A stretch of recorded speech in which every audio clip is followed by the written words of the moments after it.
Entonces empezamos. Y bueno, aquí Javier puso esta foto tan chévere sobre la desigualdad, fácil de reconocer, difícil de definirla, complicada de medir. Creo que la foto es bonita y a lo mejor luego les voy a poner ahí otro sitio web donde tiene fotos que muestran claramente la desigualdad, ¿no? Sobre cómo vive la gente y se expresa pues en múltiples dimensiones, ¿no? De la vida, y también en distintos segmentos sociales, digamos, ¿no? Por si acaso, no sé si han visto, bueno, si recuerdan el sílabus, hay otros temas que vamos a ver más adelante como desigualdad de oportunidades, como movilidad social, como desigualdades en sectores como salud y educación. Entonces, aún siendo esta clase, digamos, un poquito larga, y tiene bastantes elementos, en realidad todavía hay muchos más que vamos a seguir trabajando, ¿ok? Así que por si acaso hay, ¿no?, una serie de elementos luego que vamos a ir añadiendo en este tema, ¿ok?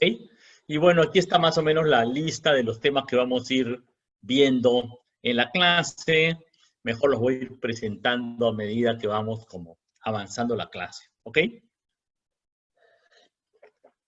Entonces, bueno, esta primera diapositiva es solo como para recordarlo que, bueno, antes que la medida de desigualdad, hay que decir cuál es la variable, cuál es el espacio evaluativo del que estamos hablando, ¿no? Estamos hablando de los ingresos, la riqueza, también se puede ver la desigualdad de la salud, de la educación, de índices multidimensionales que miden las capacidades, ¿no?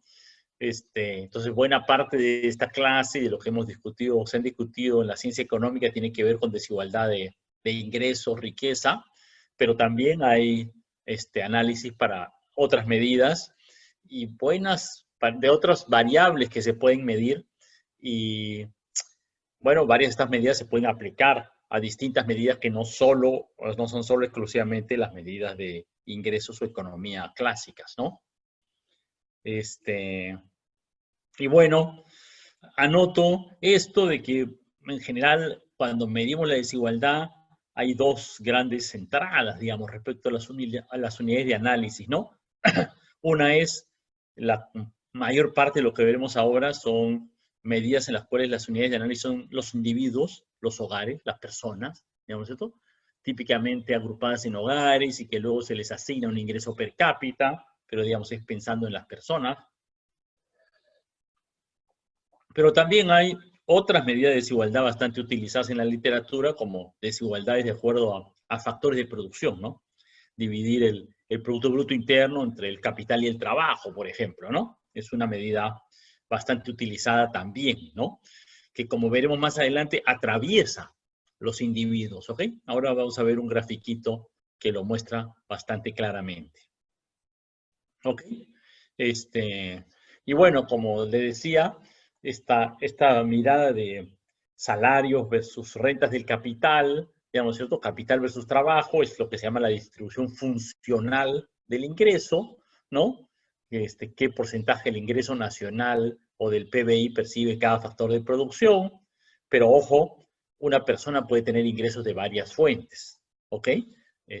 No es tan exacto o no es exacto en realidad, de que solo hay obreros que reciben solo salarios y capitalistas que reciben solo utilidades, ¿no? Hay una serie de personas que pueden recibir varios ingresos por varios factores de producción distintos, ¿ok?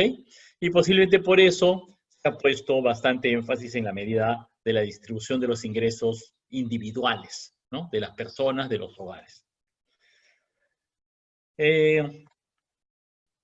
¿Cuáles son las medidas que más se utilizan en la distribución, del ingreso, sobre todo en la medida de distribución del ingreso individual de los individuos, ¿no? Bueno, probablemente las que más uno ve en la literatura, digamos, en los medios de comunicación masivas e incluso en artículos como científicos, digamos, ¿no es cierto? Pero que analizan la economía en general, son ingresos por percentiles, ¿no? Por decir un ejemplo como clásico de esto, hay esta idea de la economía del 1% versus la economía del 99%, esta frase como famosa que popularizó Joseph Stiglitz, ¿no? La economía del 1% versus la economía del 99%, ahí está hablando de un percentil, ¿correcto? De una parte de la población ordenada de acuerdo a sus ingresos y cuántos ingresos tiene esa parte de la población, el 1% más rico, o el 99% más pobre, o el porcentaje que ustedes quieran, ¿no? Y aquí algunos ejemplos, por ejemplo, ¿no? Pueden decir estas cosas, ¿no? El 10% más pobre tiene el 2% del ingreso nacional, o el 1% más rico tiene el 30% del ingreso nacional. Esos son como datos no exactos, pero no tan lejanos de la realidad, ¿no? Y a veces se usan comparaciones como estas, ¿no? Comparamos el 10% más rico con el 10% más pobre y qué pasa con el ingreso promedio de cada grupo, ¿no? Cómo se comparan cuál es la distancia entre los dos grupos. Aquí vemos, por ejemplo, un cálculo para los gastos promedio de los deciles. Este es como este indicador que está acá del 10% más rico versus el 10% más pobre.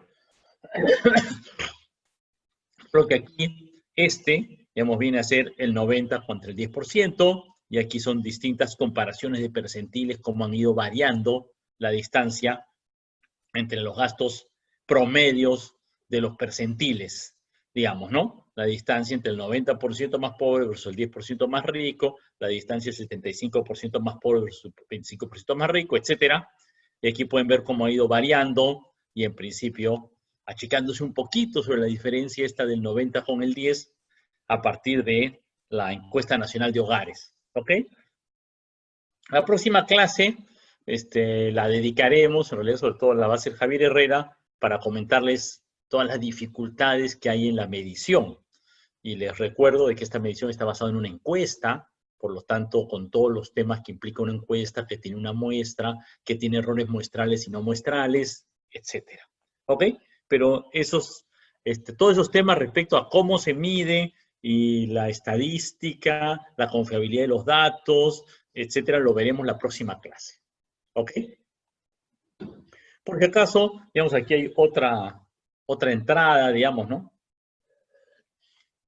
Otra forma de presentarlo, digamos, si vemos aquí los gastos del 2015, esto nos dice pues que el 20% más rico tiene el 42% versus el 20% más pobre que tiene el 7%, pero aquí están pues no solamente los dos extremos, sino todos los quintiles dibujados, ¿no? Y aquí pueden ver cómo ha ido variando en el tiempo esto, y aquí hay sobre la base de dos medidas, los gastos de consumo y los ingresos, que se suelen medir, digamos, ¿no? La próxima clase discutiremos las ventajas y desventajas de estas dos medidas. Y este grafiquito permite mostrar no solamente... ¿Hola? ¿Podrías volver al anterior un comentario chiquito? Claro. Bueno, miren aquí algo muy interesante también que vamos a tratar dentro de un poco de tiempo en esta misma clase, acerca de esta torta, digamos, que ustedes ven a la mano izquierda versus la otra torta a la mano derecha. Aquí, por supuesto, no hay escalas en términos absolutos, estamos haciendo una torta en ciertos términos relativos.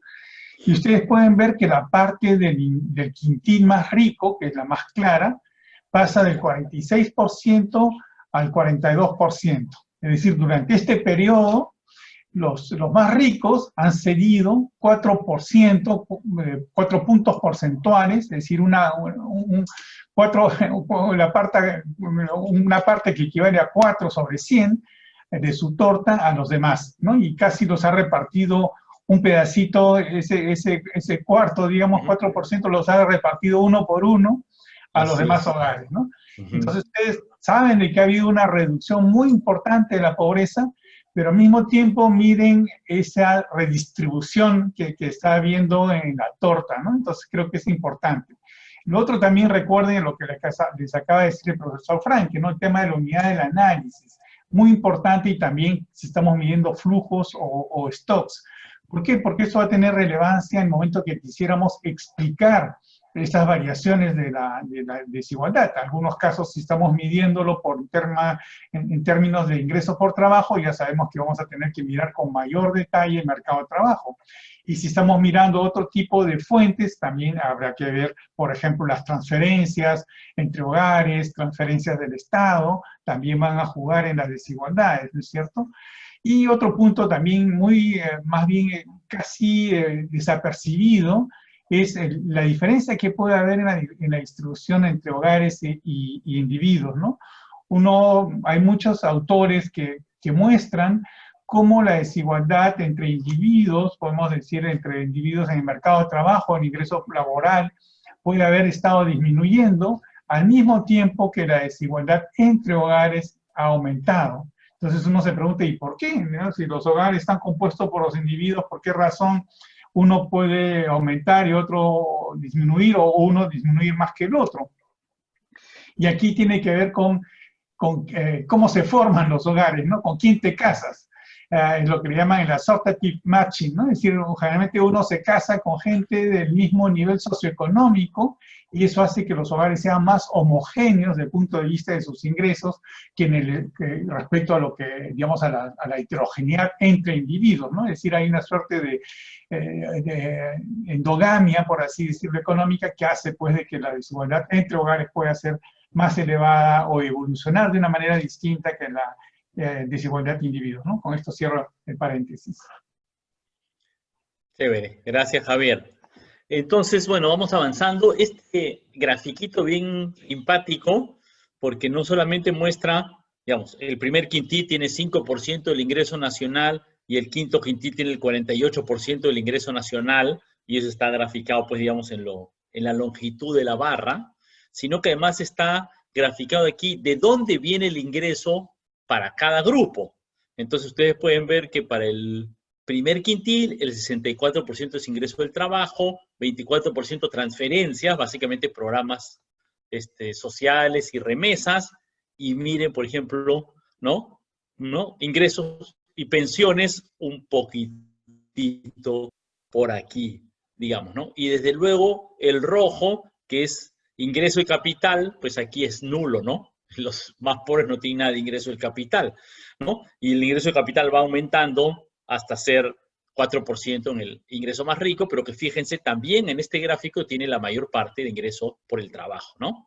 Y aún tiene una parte significativa de transferencias, aunque posiblemente estas transferencias ya son de otro tipo, ¿no? Seguridad social, remesas del exterior, qué sé yo, ¿no? Este gráfico combina, digamos, la idea de quintiles, que es una clasificación de los individuos, ¿no? Por estratos, junto con el origen funcional de los ingresos. Y muestra un poquito eso que les dije al comienzo, que las dos entradas, los dos análisis, individual y funcional, se cruzan, ¿no? Ahora, para la distribución individual de los ingresos, se utiliza mucho la curva de Lorenz, ¿ok? Porque la pregunta, si se quiere, la curva de Lorenz es, bueno, podemos ver qué porcentaje de los ingresos tiene el 10% más pobre, el 20% más pobre, el 30% más pobre, pero ¿por qué 10%, no? ¿Por qué tomamos el 10% y no el 8% o el 15% o el 16.2%? El hecho de que el número sea redondo no es ninguna justificación, ¿no?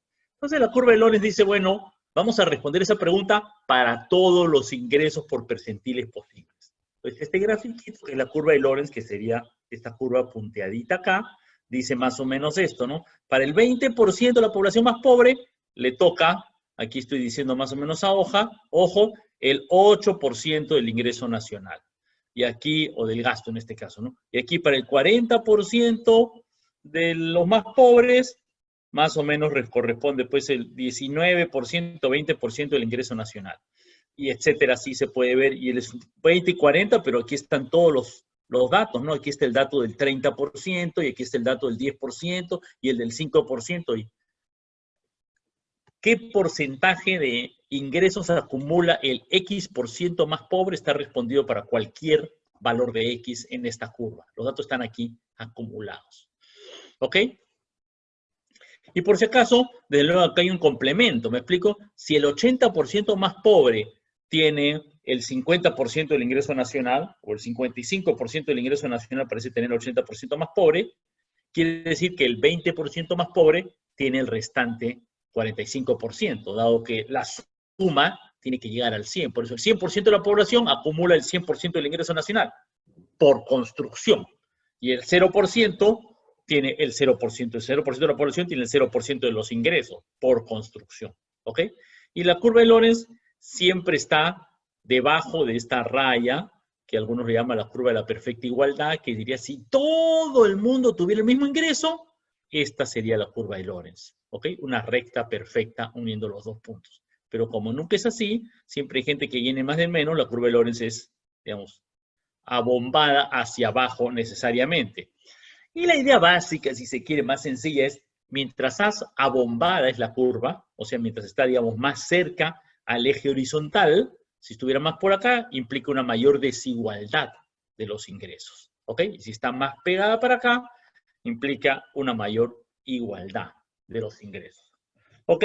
Y esta es, digamos, una curva bastante utilizada en la literatura y que tiene muchas aplicaciones. De hecho, en realidad uno, incluso aquí podría sacar el pay anterior. ¿Y cuánto saca de ingresos el quintil 3? Que está entre el 40% y el 60%. Bueno, es cuestión de ver este número cuánto sale, perdón, ¿no? Cuánto hay en el acumulado el 40, cuánto hay el 60, restar estos dos números que salen en el eje vertical, y eso es el porcentaje que acumula el tercer quintil, en este caso, ¿no? Entonces aquí tiene todos los datos de distribución por percentiles, digamos, ¿no? Percentil por percentil. Y esto es bastante usado.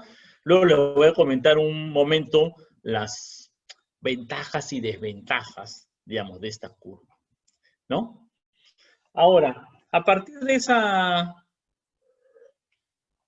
curva se ha discutido, y de estas medidas de cuánto concentra el 10% más pobre, se ha discutido en la literatura económica una serie de medidas de desigualdad que luego se ha tratado de decir, bueno, ok, vamos a ordenar esta discusión, ¿no? ¿Qué cosas queremos que representen estas medidas de desigualdad? ¿Qué principios, qué axiomas deben tener? Entonces, algunos de los axiomas planteados en la literatura son estos, ¿no? Uno, vamos a ponerlo así, todas las personas cuentan. Cualquier transferencia de ingresos de una persona a otra afecta el indicador. Siempre que no sea un intercambio de posiciones, porque otro axioma es que no importa el nombre, ¿no? Me explico. Si el ingreso de Frank con el ingreso de Herrera se intercambian, me explico, lo que yo ganaba lo ganaba él y viceversa, bueno, eso no va a afectar la medida de desigualdad, porque simplemente son los apellidos los que se cambian, pero no la tabla, ¿ok? Pero si, no sé, yo le doy parte de mis ingresos a una persona más pobre, ¿ok? Entonces la desigualdad debe reducirse. Hay una transferencia igualadora, digamos, ¿no? Y viceversa, ¿no? Estas medidas del ingreso por percentiles, por ejemplo, el 10% más pobre gana el 2% del ingreso nacional. Bueno, esa medida no cumple este axioma, ¿por qué? Porque solo está capturando lo que pasa en el 10%, ¿me explico? No está capturando lo que pasa al interior de ese 10%, ni lo que pasa después, ¿ok? Entonces, las medidas de percentiles son muy ilustrativas, son muy fáciles de usar, como que la gente los entiende bien, pero no parecen reflejar más precisamente lo que queremos que diga una medida de desigualdad, ¿no? Otros axiomas o características que parecen convenientes, no están en todas las medidas de desigualdad, es, bueno, quisiéramos una medida que sea, en la escala no la afecta, o sea, si medimos la desigualdad en Perú, que tiene 30 millones de personas, versus, no sé, Brasil, que tiene 100 y tantos millones de personas, bueno, tenemos que hacer una medida que nos permite comparar, aunque los volúmenes de población son muy distintas. ¿Ok? Luego se plantea el tema de si se puede descomponer la medida. Ahorita les contaré un poquito qué significa esto, ¿ok? Porque más adelante vemos esta cuestión. Y luego también conviene a veces que la medida pueda tener una escala limitada, ¿no? Si la medida va de 0 a 1 millón, digamos, o a un número indefinido, es más difícil entenderlo, ¿no? Finalmente, hay una discusión, digamos, o por ponerlo así, la mayor parte de medidas, o tal vez las más usadas, en realidad las medidas más usadas son insensibles a la multiplicación de ingresos. ¿Qué quiere decir eso? Que si todo el mundo duplica sus ingresos, la desigualdad es la misma. Si todo el mundo reduce sus ingresos en 30%, la desigualdad es la misma. La multiplicación de los ingresos no afecta el indicador. Pero, y las medidas que vamos a ver del coeficiente de Gini, el TIL y otras, cumplen este principio. ¿Ok? Pero hay otras medidas, y ahorita les contaré por qué un poquito el debate sobre esto, los cuales no son insensibles a la multiplicación, pero sí a la suma. ¿Ok?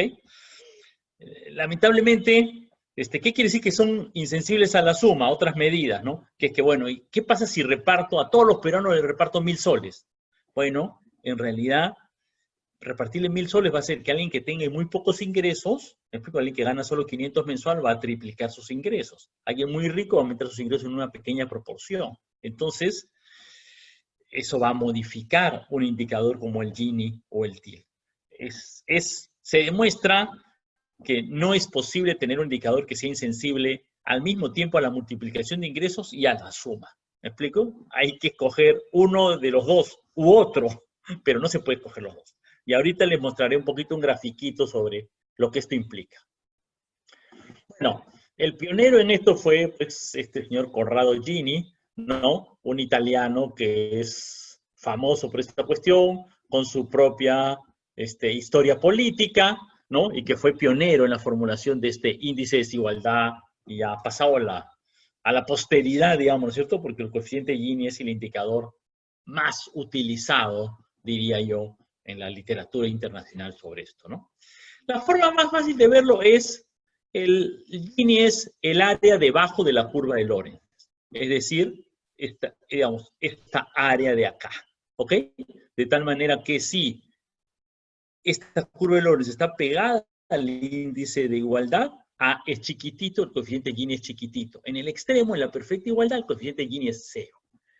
Si esta curva se abomba y va para acá, el área A va aumentando, y en la medida que el área A va aumentando, el coeficiente Gini va a aproximarse, y en el extremo la fórmula establece que si la curva estuviera pues pegada al eje horizontal hasta acá, y de ahí subiera, el coeficiente Gini sería 1, si todos los ingresos estuvieran concentrados en una sola persona. ¿Ok? Esa es la lógica, ¿no? Hay una definición, digamos, ¿no es cierto?, que puede, esta es la fórmula algebraica, que le dejo aquí para que la lean, que es como cómo se formularía la fórmula en la curva de Lorenz, digamos, ¿no es cierto? Hay otras formas de escribir la fórmula también, ¿ok? Pero esto es bastante fácil de calcular. Yo alguna vez que lo he calculado con una hojita Excel, se hace una tablita con multiplicaciones y luego se suma abajo, ¿no? Por poquito de cuidado y es bastante sencillo de realizar, ¿ok? O sea que lo dejo ahí nomás, ya ustedes pueden verlo, ¿no?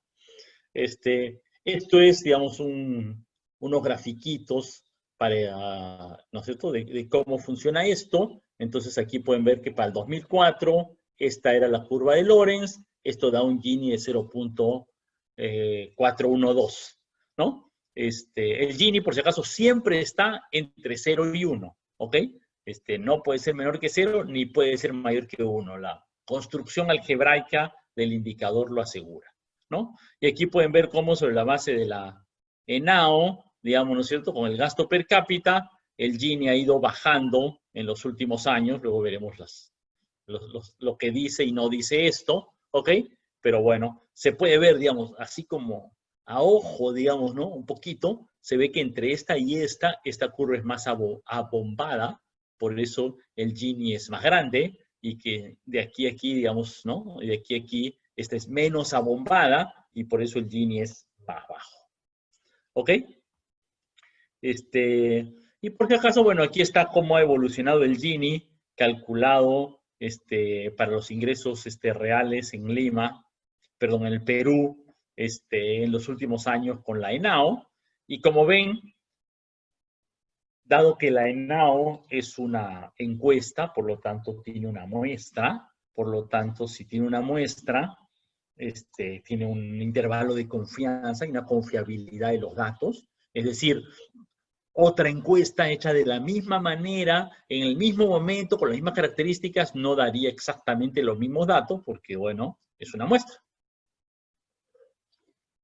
Y por eso, en realidad, se puede estimar un intervalo de confianza del Gini. Es bastante complejo de estimar, porque la medida es medio compleja, ¿ok?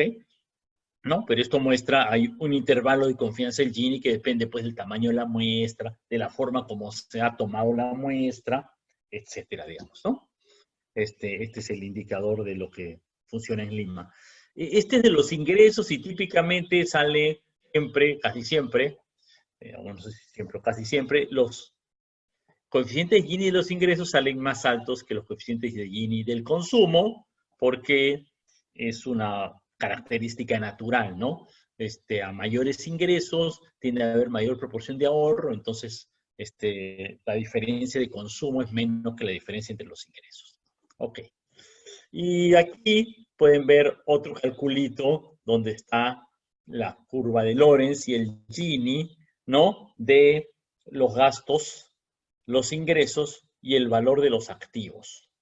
¿Ok? Calculado para el Perú, ¿no? Estos son flujos, ingresos y gastos, y como les dije, pueden ver, en la curva de Lorenz se puede ver, ¿no es cierto? Los gastos son más igualitarios que los ingresos, se puede ver aquí en el Gini, ¿ok? El Gini de los gastos es más bajo que el Gini de los ingresos, y luego hay la desigualdad de los activos, o sea, de las propiedades, vamos a ponerlo así, ¿no es cierto? ¿Cuál es el valor de tu casa, de tus acciones, de tu carro, etcétera? Y tampoco es sorprendente, suele suceder que la desigualdad de los activos es más grande que la desigualdad de los ingresos y los gastos, y aquí pueden ver cómo el Gini es bastante más mayor, digamos, ¿no? Eso es algo que, digamos, suele apreciarse a nivel internacional y en distintos espacios internacionales. Javier, ¿quisieras añadir algo sobre esto? Sí, quizás hay un punto también interesante, no sé si me escucha. Pedro, ¿me escuchan? Sí, sí, te escuchamos. Por lo Ok, menos yo te escucho no, muy no, bien. lo que quería subrayar aquí es dos cositas, ¿no? Uno, que este valor de activos en realidad te está reflejando también desigualdades pasadas, no solamente de la persona, pero también de sus antepasados, por así decirlo, en términos de transferencias intergeneracionales de patrimonio, eso se va a reflejar allí. Entonces, en el momento de explicar las razones, estamos acudiendo, digamos, a diferentes registros, ¿no? Y por otro lado, también, como lo acaba de explicar el profesor Franke, los gastos siempre generalmente son menos desiguales que los ingresos, por una razón también simple, ¿no? Es de que los hogares pueden gastar más de lo que ganan, y eso lo estamos viendo actualmente, ¿no? Muchos hogares están privados de sus ingresos, en particular ingresos por trabajo, y están usando sus ahorros o se están endeudando para poder, digamos, comprar, digamos, lo necesario. Entonces, hay ese efecto, y por otro lado también no olviden que la propensión al consumo es menor para los ingresos más altos, ¿no? Y eso hace de que finalmente tengamos ese tipo de configuración. Bueno, después ya hablaremos sobre la medición en la próxima clase. Simplemente decirles también a propósito de esto de que tenemos que también considerar, y eso lo vamos a ver, como decía, en la próxima clase, que para poder ordenar a la población en orden de sus ingresos, como está en la curva de Lorenz, también tenemos que tomar en cuenta la diversidad, la heterogeneidad, en el caso de Perú, de los niveles de precios, ¿no? Y eso también hace parte, digamos, de las complicaciones que vamos a ver en la próxima clase. Chévere. Gracias, Javier. Bueno, efectivamente sí, tal vez recordar que, claro, cuando hablamos del 20% más pobre, eso implica de que previamente cada uno de los individuos se ha calculado su ingreso, consumo, riqueza y se los ha ordenado, ¿no? Esto implica un orden sobre la base de una variable calculada necesariamente, ¿no? Y parte de las complicaciones es el cálculo de la variable misma a partir de lo cual se va a medir esto. ¿Ok? Pero bueno, esto es para ejemplificarles un poquito el tema de la curva de Lorenz y el Gini, cómo están relacionadas, digamos, ¿no? Ok, como les decía, hay una cierta discusión sobre qué principio utilizar en las medidas de desigualdad, ¿no? Si debe primar el principio de que es la distancia, digamos, como esta, I sub I menos I sub J, ¿no?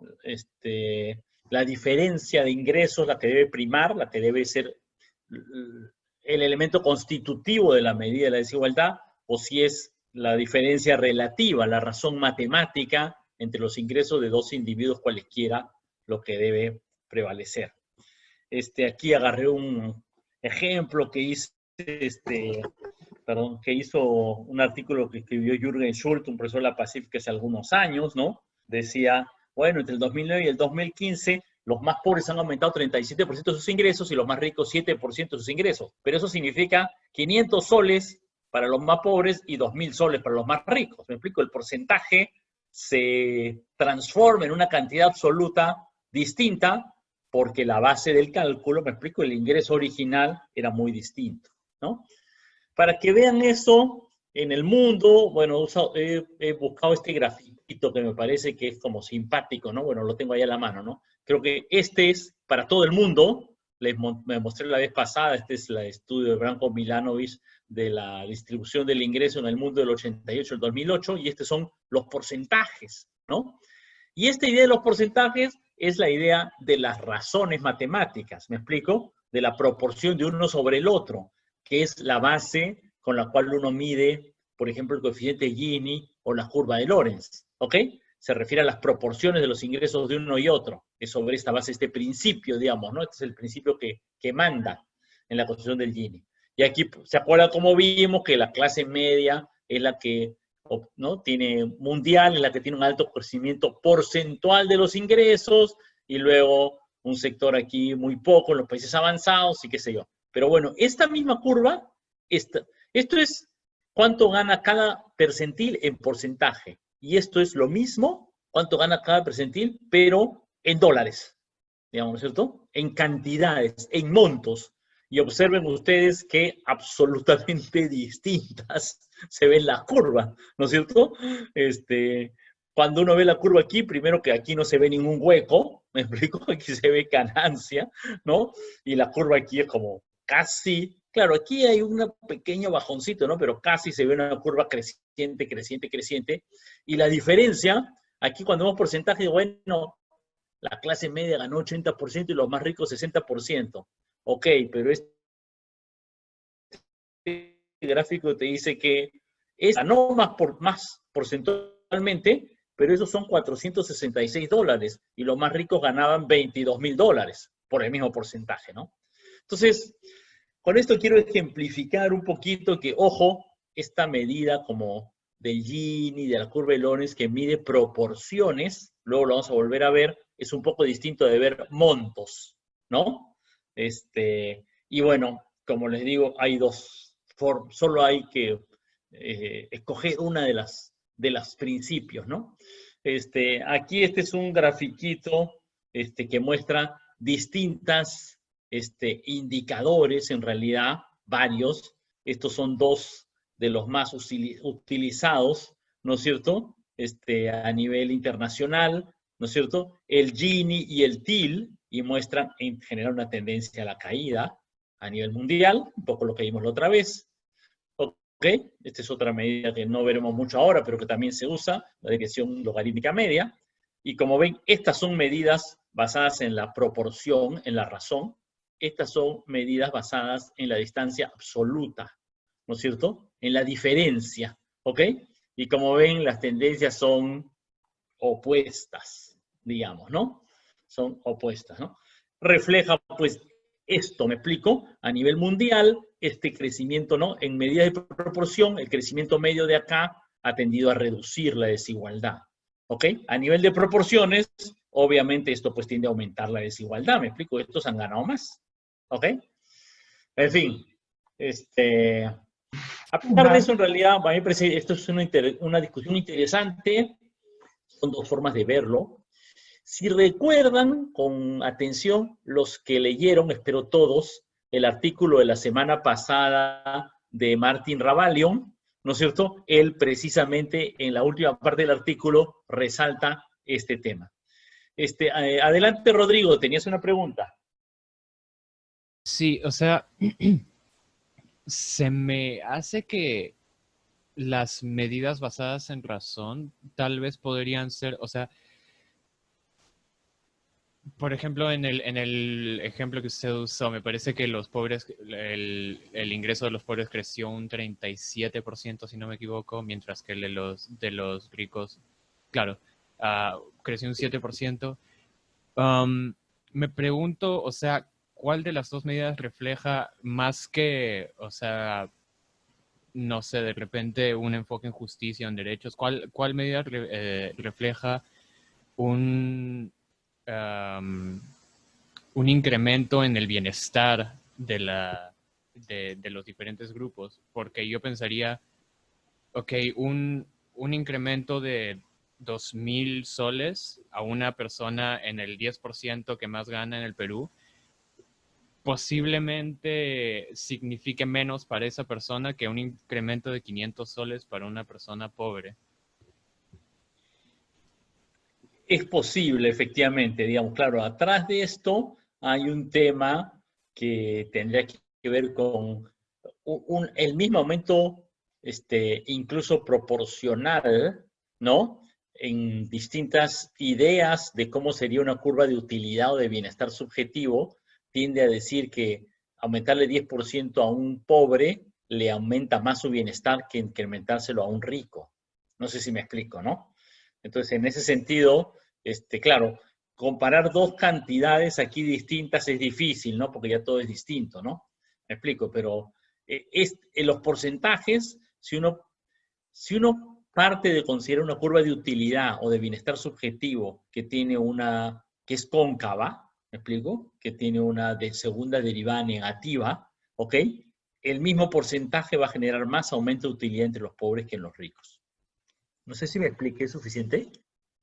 Creo que Quizás sí. para complementar, muy importante recordar que en cuanto a la medición que estamos por ahora explicando en términos de curva de Lorenz y coeficiente de Gini, estamos centrándonos sobre una distribución relativa, es decir, en términos relativos, más no absolutos. En unos segundos vamos a ver un poco cómo responde, digamos, frente a esta crítica, proponiéndose otro indicador un poco distinto.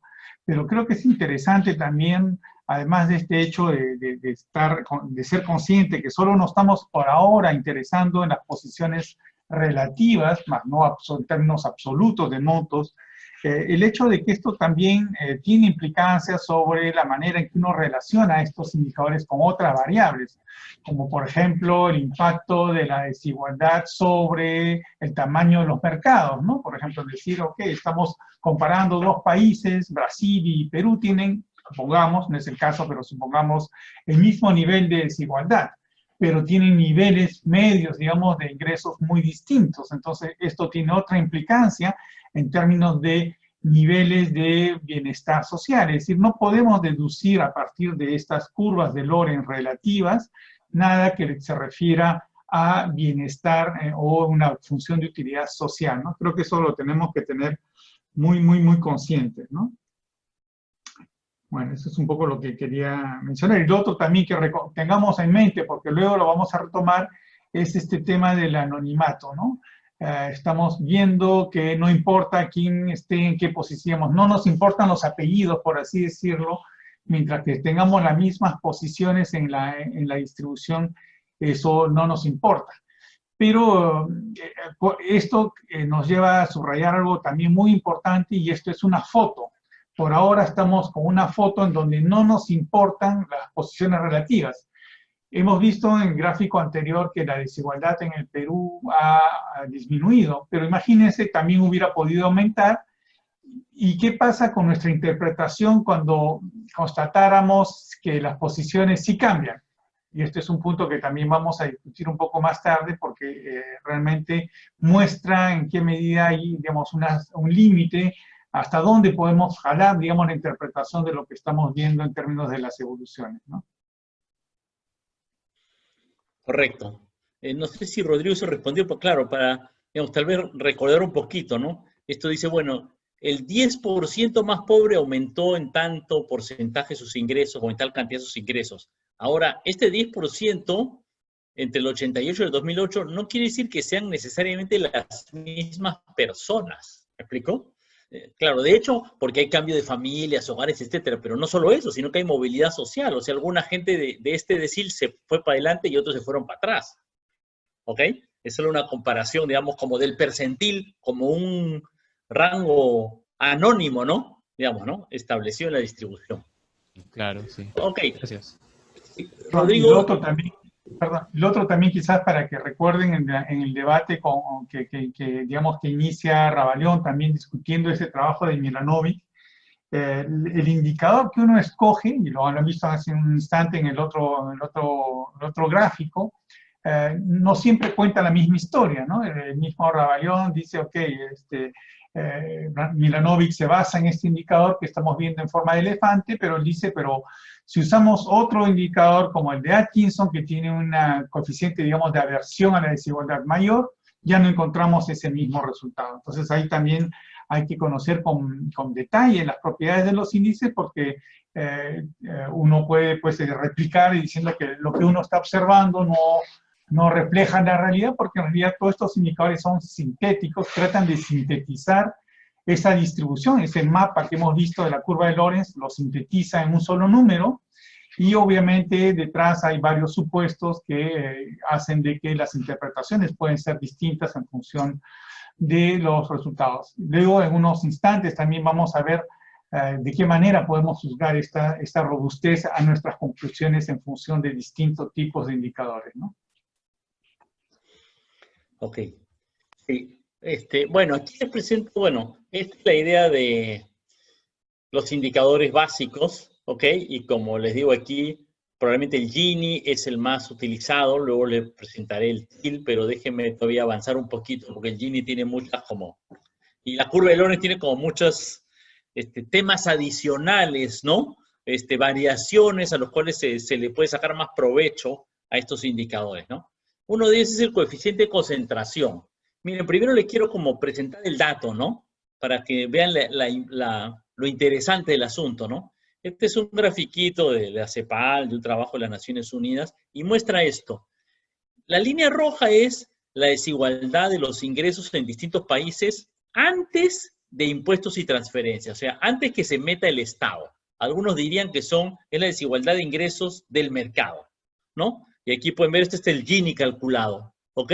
Aquí pueden ver que, no sé, en la República de Corea, este es el Gini, que es como 30 y algo, es Irlanda, que es como 60, no sé, aquí está Estados Unidos, ¿ok? Que no es, ¿no? En la tabla de todos estos países de la OCDE no es tan igual, que tiene como 50 y algo de índice de Gini, antes de impuestos y transferencias. Pero luego de impuestos y transferencias, digamos, para agarrar Estados Unidos, que estoy acá, ¿no? A ver si estoy viendo bien, creo que es Estados Unidos debe ser este de acá, ¿no? Luego de impuestos y transferencias, ay, se me fue el cursor. Luego de impuestos y transferencias se reduce hasta acá, ¿ok? El Estado cobra impuestos de una manera progresiva, cargando más a los más ricos, reparte un poco a los más pobres, reduce la desigualdad. La rayita amarilla de este lado muestra en cuánto se reduce la desigualdad de ingresos gracias a esa acción del Estado. En Estados Unidos, como en 25% o algo así, es lo que dice la raya amarilla. Y aquí pueden divertirse viendo los distintos países, no divertirse, pero en realidad es bien interesante cómo hay en varios países europeos, ya ven, Francia, ¿no? Tiene una desigualdad antes del Estado no tan pequeña, pero el Estado pues redistribuye fuertemente, ¿no? Y solo reduce la desigualdad en más de 40%. ¿Ok?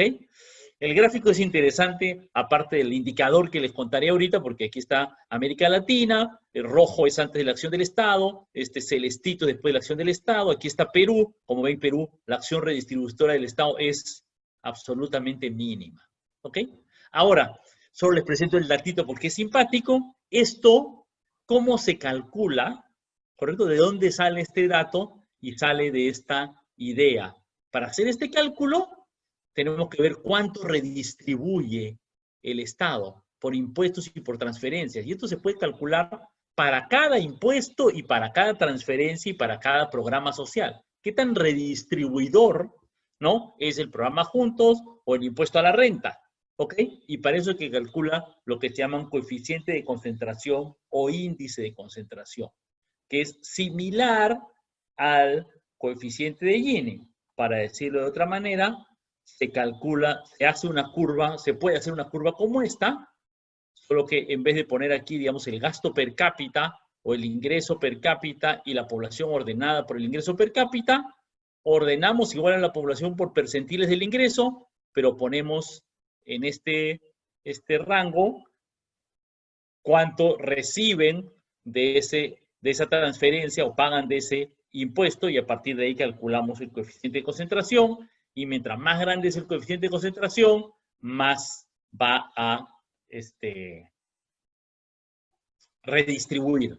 Aquí está, por ejemplo, sobre la base de, digamos, la INAO y los cálculos nacionales. Esta es una curva de concentración para el programa Juntos, ¿ok?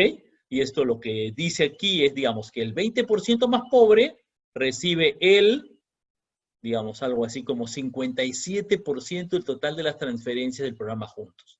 Y que el 40% más pobre está recibiendo el 80 y algo por ciento del programa Juntos, y el 80% más pobre ya recibe prácticamente el 99% del programa Juntos. ¿Ok? La curva es bastante abombada hacia arriba, lo que muestra que es bastante redistribuidor. Se concentra bastante en los pobres. ¿Ok? Aquí está también para las transferencias privadas entre hogares, digamos las remesas, ¿no? Los que unos apoyan a otros, y pueden ver que esto es más bien, los más pobres reciben menos. Seguramente porque sus familiares son más pobres también.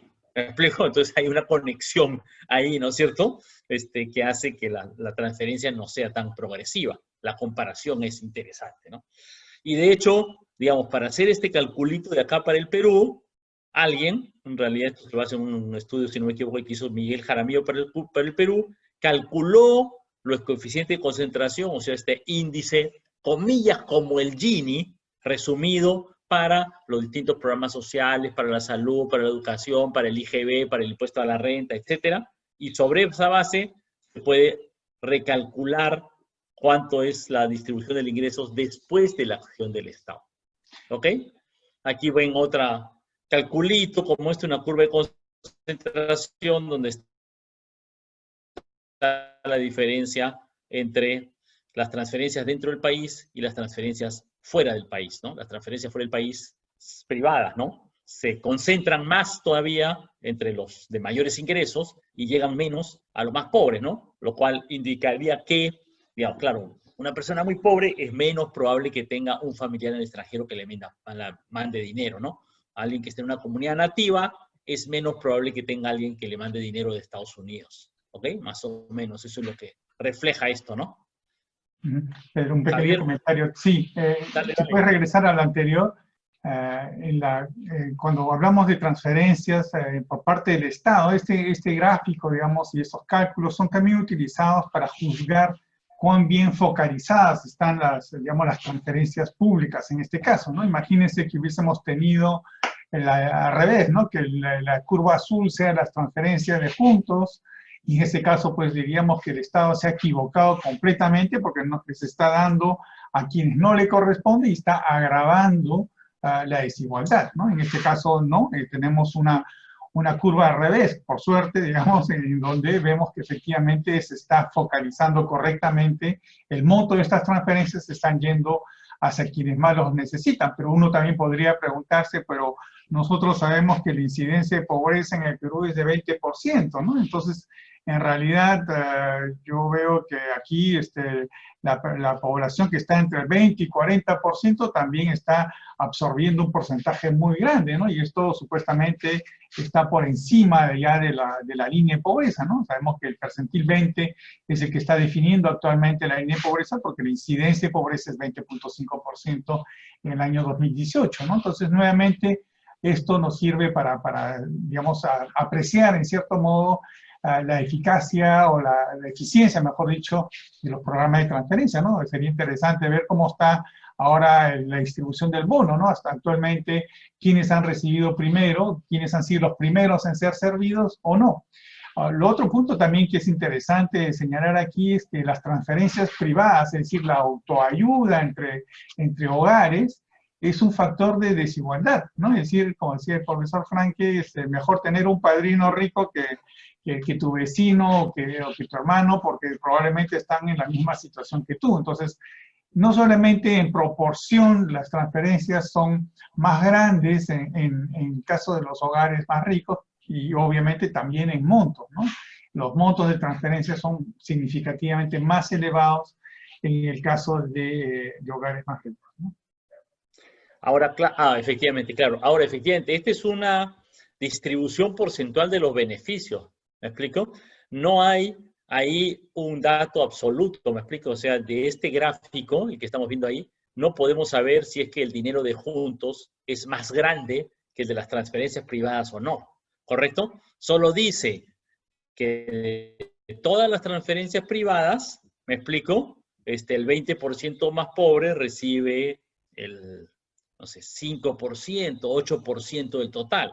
Y que del 20% de todos los que reparte juntos, los más pobres reciben el 58%.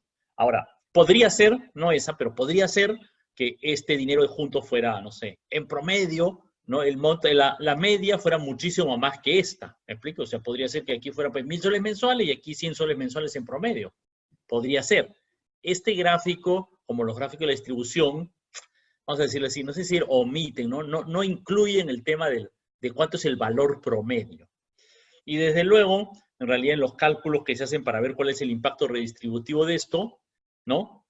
Un programa social como este, su impacto redistributivo depende básicamente de dos cosas. De qué tan abombada es la curva, o sea, qué tan grande es el coeficiente de concentración de este programa social y de cuánta plata da. Me explico cuál es el valor medio de la transferencia, ¿no?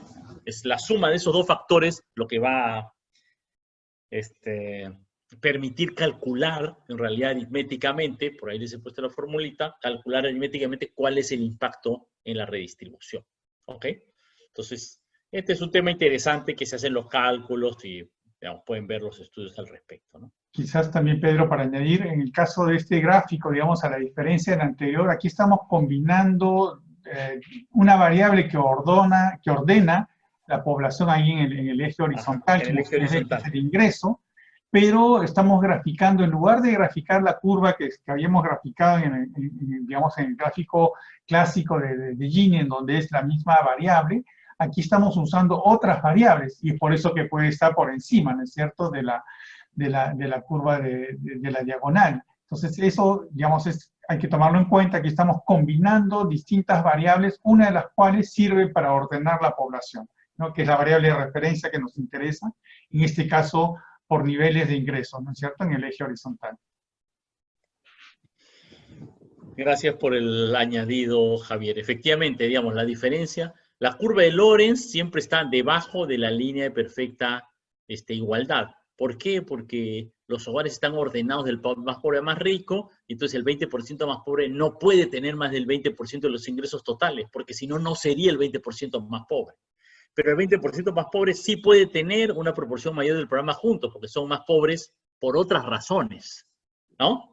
Están ordenados por otro criterio. Ok, avancemos un poquito. Entonces, algunos, digamos, han planteado este tema, como les digo. Esta es la curva de Lorenz, ¿no es cierto?, para 2 años, ¿ok? Por si acaso aquí esto tiene una cierta confiabilidad. ¿Me explico? Nuevamente, este es un dato que proviene de una encuesta, ¿no? Por lo tanto, el dato no es exacto. ¿Me explico? Como proviene de una muestra, la idea es que si hubiera otra muestra, otra encuesta idéntica, pero que seleccionara otros hogares, quizás saldría un dato un poquito distinto, ¿no? Entonces se puede calcular que esta curva de Lorenz tiene un rango de confianza, digamos, ¿no es cierto?, ¿no?, en el cual se mueve. Ok, pero más allá de eso, como decíamos, esta es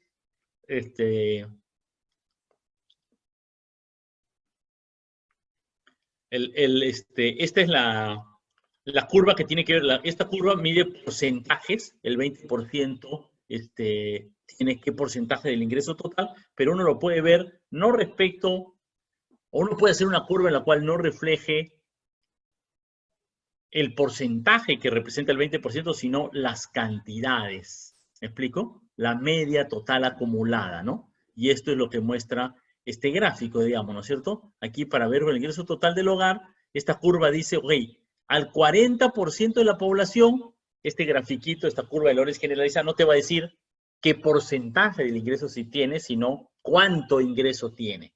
Medido como la media acumulativa hasta ese nivel, ¿no es cierto? Y evidentemente, en la medida que vamos acumulando o añadiendo población con mayores ingresos, la media tiene que ir subiendo. ¿Me explico? Es naturalmente, ¿no es cierto? Por eso esta curva tiene que ser siempre necesariamente creciente, tienen que ser estas curvas. ¿Ok? Así como la curva de Lorenz, la curva de Lorenz también tiene que tener siempre una pendiente positiva, ¿no es cierto? Por construcción, digamos, ¿no? Pero esto lo que permite graficar es que, digamos, entre el 2014 y el 2018, no solamente es que, ¿no? Digamos, el 2018 la curva es, si se quiere, menos abombada, más equitativa, digamos, ¿no es cierto qué? Sino que además aquí hay una gran diferencia respecto de la media. ¿Me explico? Esto lo que dice es que si el 2014 al 40% más pobre la media era, no sé, 100 soles, ok, el 2018 la media en ese grupo ya es, voy a inventar una cifra, 150 soles. ¿Ok? Entonces esto permite ver no solo, digamos, el porcentaje, sino ver un poquito la distribución, mirando el ingreso promedio, ¿ok? Aunque el promedio es un promedio, digamos, móvil, al que se le van acumulando porcentajes de la población. Espero haberme explicado lo suficiente. Bueno, digamos, la de la izquierda se refiere a los ingresos, la derecha se refiere a los gastos, son un poco parecidos, los ingresos siempre están encima de los gastos, y tienden a ser, como les comenté, un poquitito más desiguales, suelen ser los datos del ingreso que los datos de gasto, ¿no? Pero, ¿podrías volver un poco a la anterior, por favor? Sí, no, o una siguiente, había una que era la rural y urbana. Todavía no la he presentado, dale, sí. coméntala. Sí, no, ustedes pueden ver aquí en dos periodos distintos, ¿no? El 2004 por un lado a la mano izquierda y 2018 a la mano derecha, están graficadas las curvas de Lorenz en cada uno de los gráficos del área urbana, hogares urbanos y hogares rurales, ¿no? En dos líneas distintas, pero que son muy difíciles de distinguir porque tienen niveles de desigualdad muy similares, ¿no? La desigualdad en el área urbana, ¿no? Como ustedes ven en el gráfico de la izquierda es 0.446 y la rural es 4.28, y igual en el área rural y urbana en el año 2018 casi ni se distinguen. Entonces uno podría decir, pues están igual, ¿no? Es decir, en términos de distribución podemos sacar la conclusión de que eso representa el mismo nivel, digamos, de bienestar social.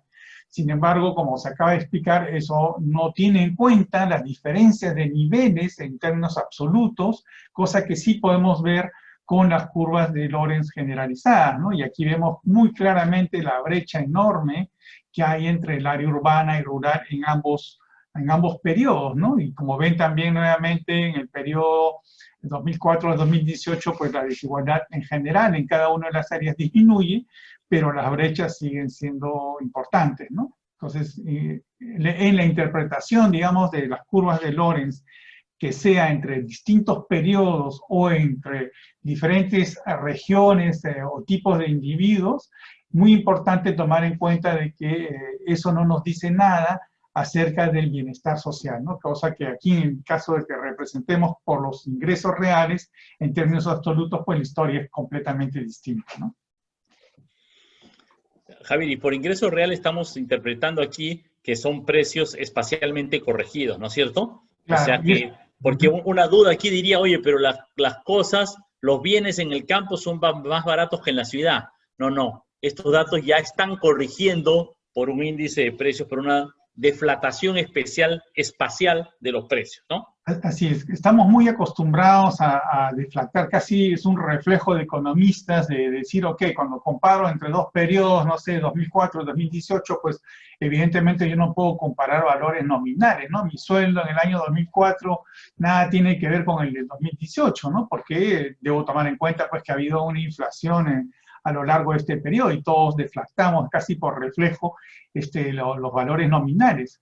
Pero igualmente, ¿no? Sabemos que en el caso de Perú y en muchos otros países existe pues marcadas diferencias regionales de niveles de precios también. Es decir, el kilo de papas no cuesta lo mismo en Iquitos que en Cusco, ¿no? Igual con el choclo y otros productos más. Y esto significa de que si yo quiero comparar niveles, digamos, de bienestar, en cierto modo, medidos por estas variables de gasto o de ingresos, yo tengo que deflactar igualmente, tengo que llevar a precios de una región comparado a otros para poder, en cierto modo, nivelar, digamos, el piso en términos de lo que son valores nominales, ¿no? Entonces yo necesariamente para ordenar incluso los hogares en estas curvas de Lorenz, yo necesito poder ordenarlos en función también de ingresos reales deflactados espacialmente, y cuando comparo aquí, como es en este caso, las curvas de Lorenz generalizadas, yo tengo que hacer la doble deflactación. Por un lado, la deflactación en términos de precios de una región, en este caso, por ejemplo, a precios de Lima, pero al mismo tiempo a precios de un año de referencia, ¿no? Si yo comparo 2004-2018, pues yo tengo que al mismo tiempo también hacer una deflactación de niveles de precios intertemporales, ¿no? Si no, estaría haciendo trampa, ¿no? Ok. Gracias, Bueno, Javier. Creo que avanzamos. Se me ocurren más cosas por decir, pero si no avanzamos, creo que... Así es. Sí, este tema tiene como bastante contenido y bastantes temas por discutir en realidad, ¿no? Y por eso tendremos más clases sobre esto.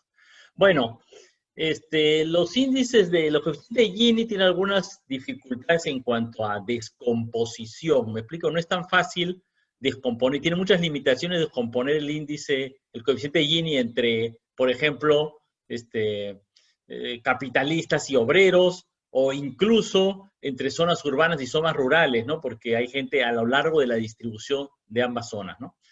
Y bueno, en realidad hay varias otras medidas de desigualdad, varias otras, me explico, hay varias en realidad. No sé si decir muchas, pero hay varias, pero una que vale la pena mencionar, que se usa mucho, es el índice de Thiel, ¿no? Porque el índice de Thiel tiene esta ventaja, esta gran ventaja de la descomposición, ¿no es cierto? Ahorita les presentaré el dato y les contaré lo que eso quiere significar tal vez con el ejemplo, ¿no? Pero bueno, estos son, digamos, este señor Thiel, era holandés Thiel, ¿no, Javier? No te estoy oyendo, no sé qué pasó.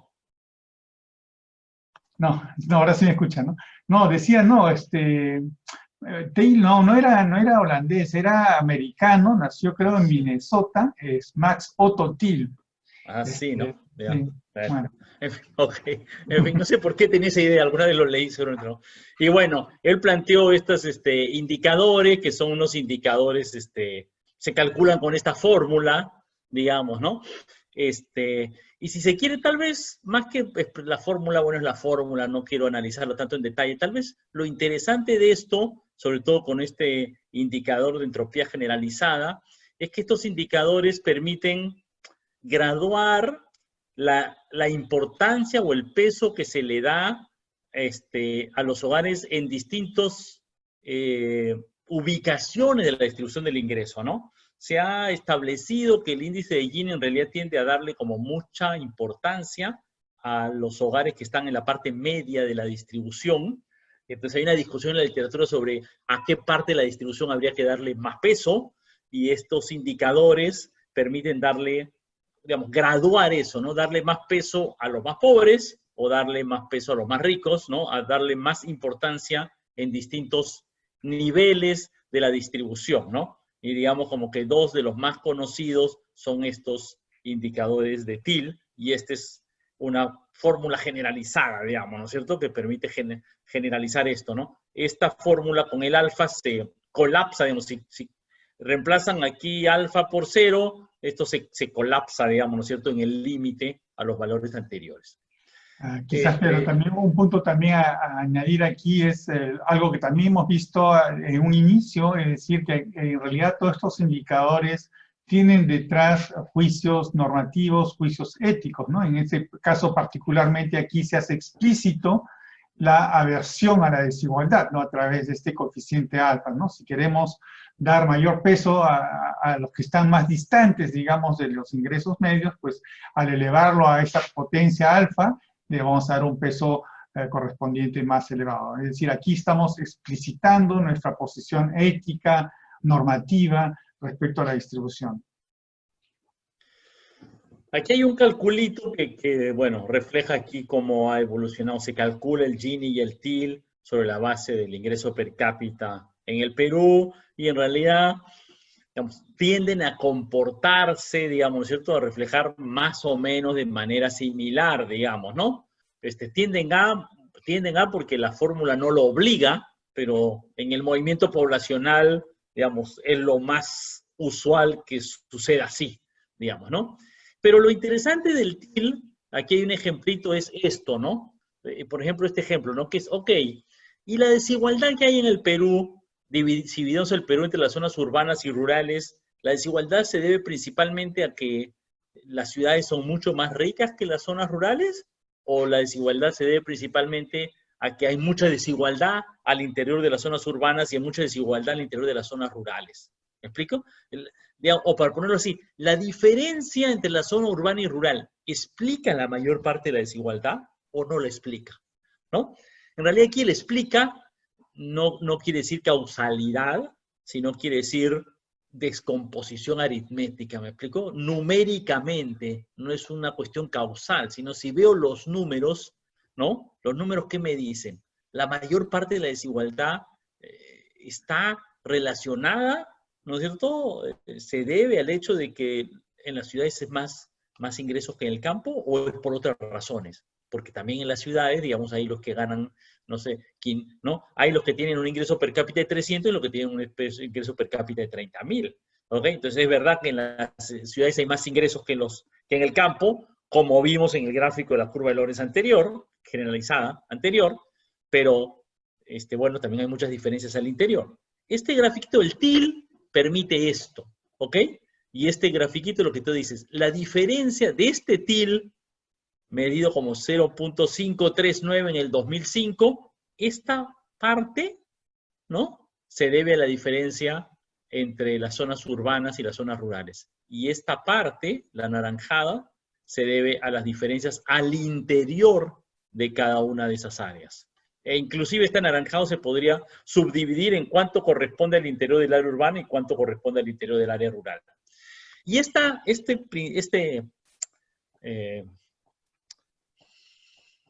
facultad que tiene el índice de TIL no se puede hacer fácilmente con el índice de Gini, y tiene la propiedad de que se puede hacer, aquí se ha dividido entre población urbana y rural, pero funciona para cualquier, los matemáticos dicen partición, cualquier división de la población nacional en la cual hayan 2, 3, 4, 5 grupos, pero de tal manera que cada individuo esté solo en un grupo. ¿Me explico? No puede haber repetido, ¿me explico? La condición para que esta división funcione es que no puede haber alguien que sea urbano y rural al mismo tiempo. O eres urbano o eres rural. ¿Me explico? Y tiene que estar en una categoría. Por ejemplo, uno podría dividir todo el país en hogares con jefatura de hogar femenina y hogares con jefatura de hogar masculina. ¿Ok? Y podríamos hacer un cálculo parecido a este. ¿Me explico? O, en fin, ustedes inventen lo que quieran, ¿no? Costa, sierra y selva. Podrían hacer una división costa, sierra y selva. ¿Ok? Siempre, como le digo, que todos los individuos están ubicados en uno y solo uno de los grupos. Entonces es interesante, en realidad este gráfico mismo es interesante porque dice, sí, la desigualdad entre las ciudades y el campo es enorme. Sí, es enorme, pero fíjense, en el 2018 explica, pues, no sé cuánto, la octava parte de la desigualdad total, ¿no? Y es un dato relevante, interesante, digamos, ¿no es cierto? Es un dato que nos permite decir, ah, caramba, ¿no? Sí, la desigualdad es muy importante, pero, bueno, respecto del total, solo está explicando una parte minoritaria de, ¿no? Digamos, esto sale así, no porque tenga que salir así, ¿no? Podría salir distinto, ¿no? Digamos, los datos son los que arrojan esta conclusión, pero no hay nada en la construcción del índice que nos diga que la desigualdad intragrupo tenga que explicar mayor parte y la desigualdad intergrupo la menor parte. Podría ser al revés, ¿ok? Eso depende de los datos mismos, ¿no? O sea, de la realidad misma. Ok. Y aquí creo que te paso la posta, ¿no, Javier? Sí, ok. Bueno, ahora vamos a continuar también tratando de analizar más aspectos relacionados a la robustez, ¿no? Recuérdense lo que acabamos también de comentar acerca de la crítica de Ravalion a Milanovic, ¿no? Diciéndole, bueno, finalmente lo que él está concluyendo acerca de esta caracterización de la desigualdad mundial depende del indicador que él ha utilizado, porque si yo comparo con otros indicadores, yo voy a obtener otros resultados.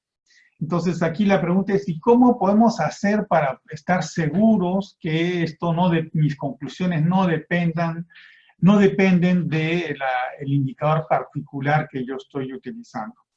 Para esto, varios autores han desarrollado lo que se ha llamado la dominancia estocástica. Bueno, bajo este nombre un poco esotérico se oculta una idea más bien relativamente simple. Ahora, no sé cómo hacer para pasar al siguiente, Pedro, no sé, ahí está. Entonces aquí tenemos, por ejemplo, la distribución, la curva de Lorenz del año 2004 y la otra del 2018. Como ven ustedes nuevamente, la del 2018 se acerca más hacia la diagonal, mostrando de que es menos desigual. Sin embargo, ustedes ven ahí hay una colita hacia la parte de arriba, en donde si hubiera hecho un zoom, vemos de que se superponen, incluso es muy probable, si tuviese mi lupa acá, que la curva azul sobrepasa la roja. Entonces, bueno, si me interesa esa parte de la distribución, yo no puedo concluir, pues, de que la curva de desigualdad del 2018 sea mejor que la del 2004, ¿no? Entonces, ¿por qué? Va a depender, pues, de cómo yo la mida. Y si la mido con el Gini, no me va a decir nada. Entonces, lo que yo debo ver en realidad es saber si en cada uno de los puntos de la distribución de la curva de Lorenz, cuando yo comparo dos curvas de Lorenz, una está completamente en todos los puntos por encima de la otra o no. Aquí estoy graficando las diferencias, ya no, como eran tan pegadas, las he puesto ahora simplemente en gráfico las diferencias, ya no las dos curvas de Lorenz como estaba en el anterior, sino aquí son solamente las diferencias entre una y otra.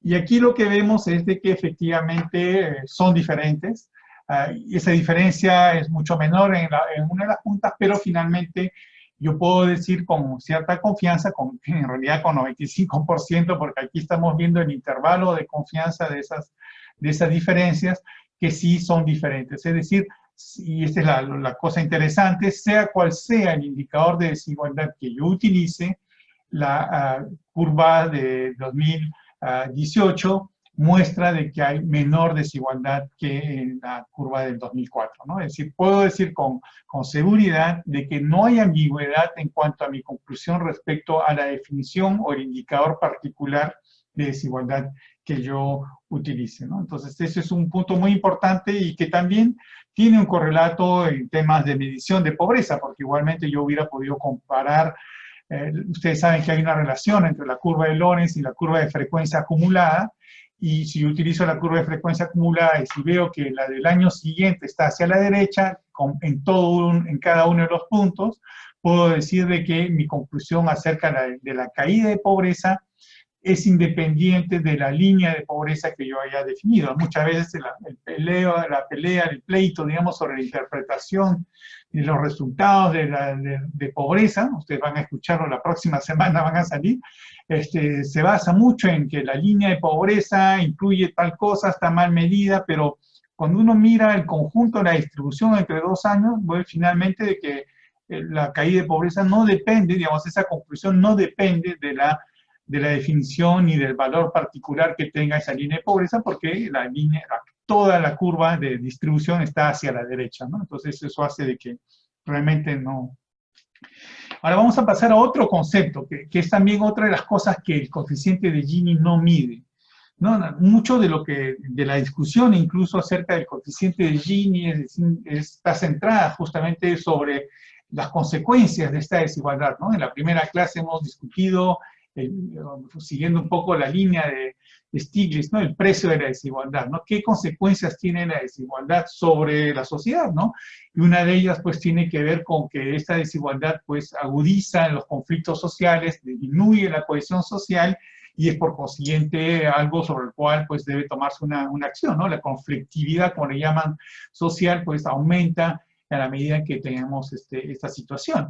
Y al contrario, pues mientras mayor sea la clase media, mayor participación ciudadana, mayor exigencia sobre la rendición de cuentas, una clase media educada, y mayor eficiencia de las políticas públicas, ¿no?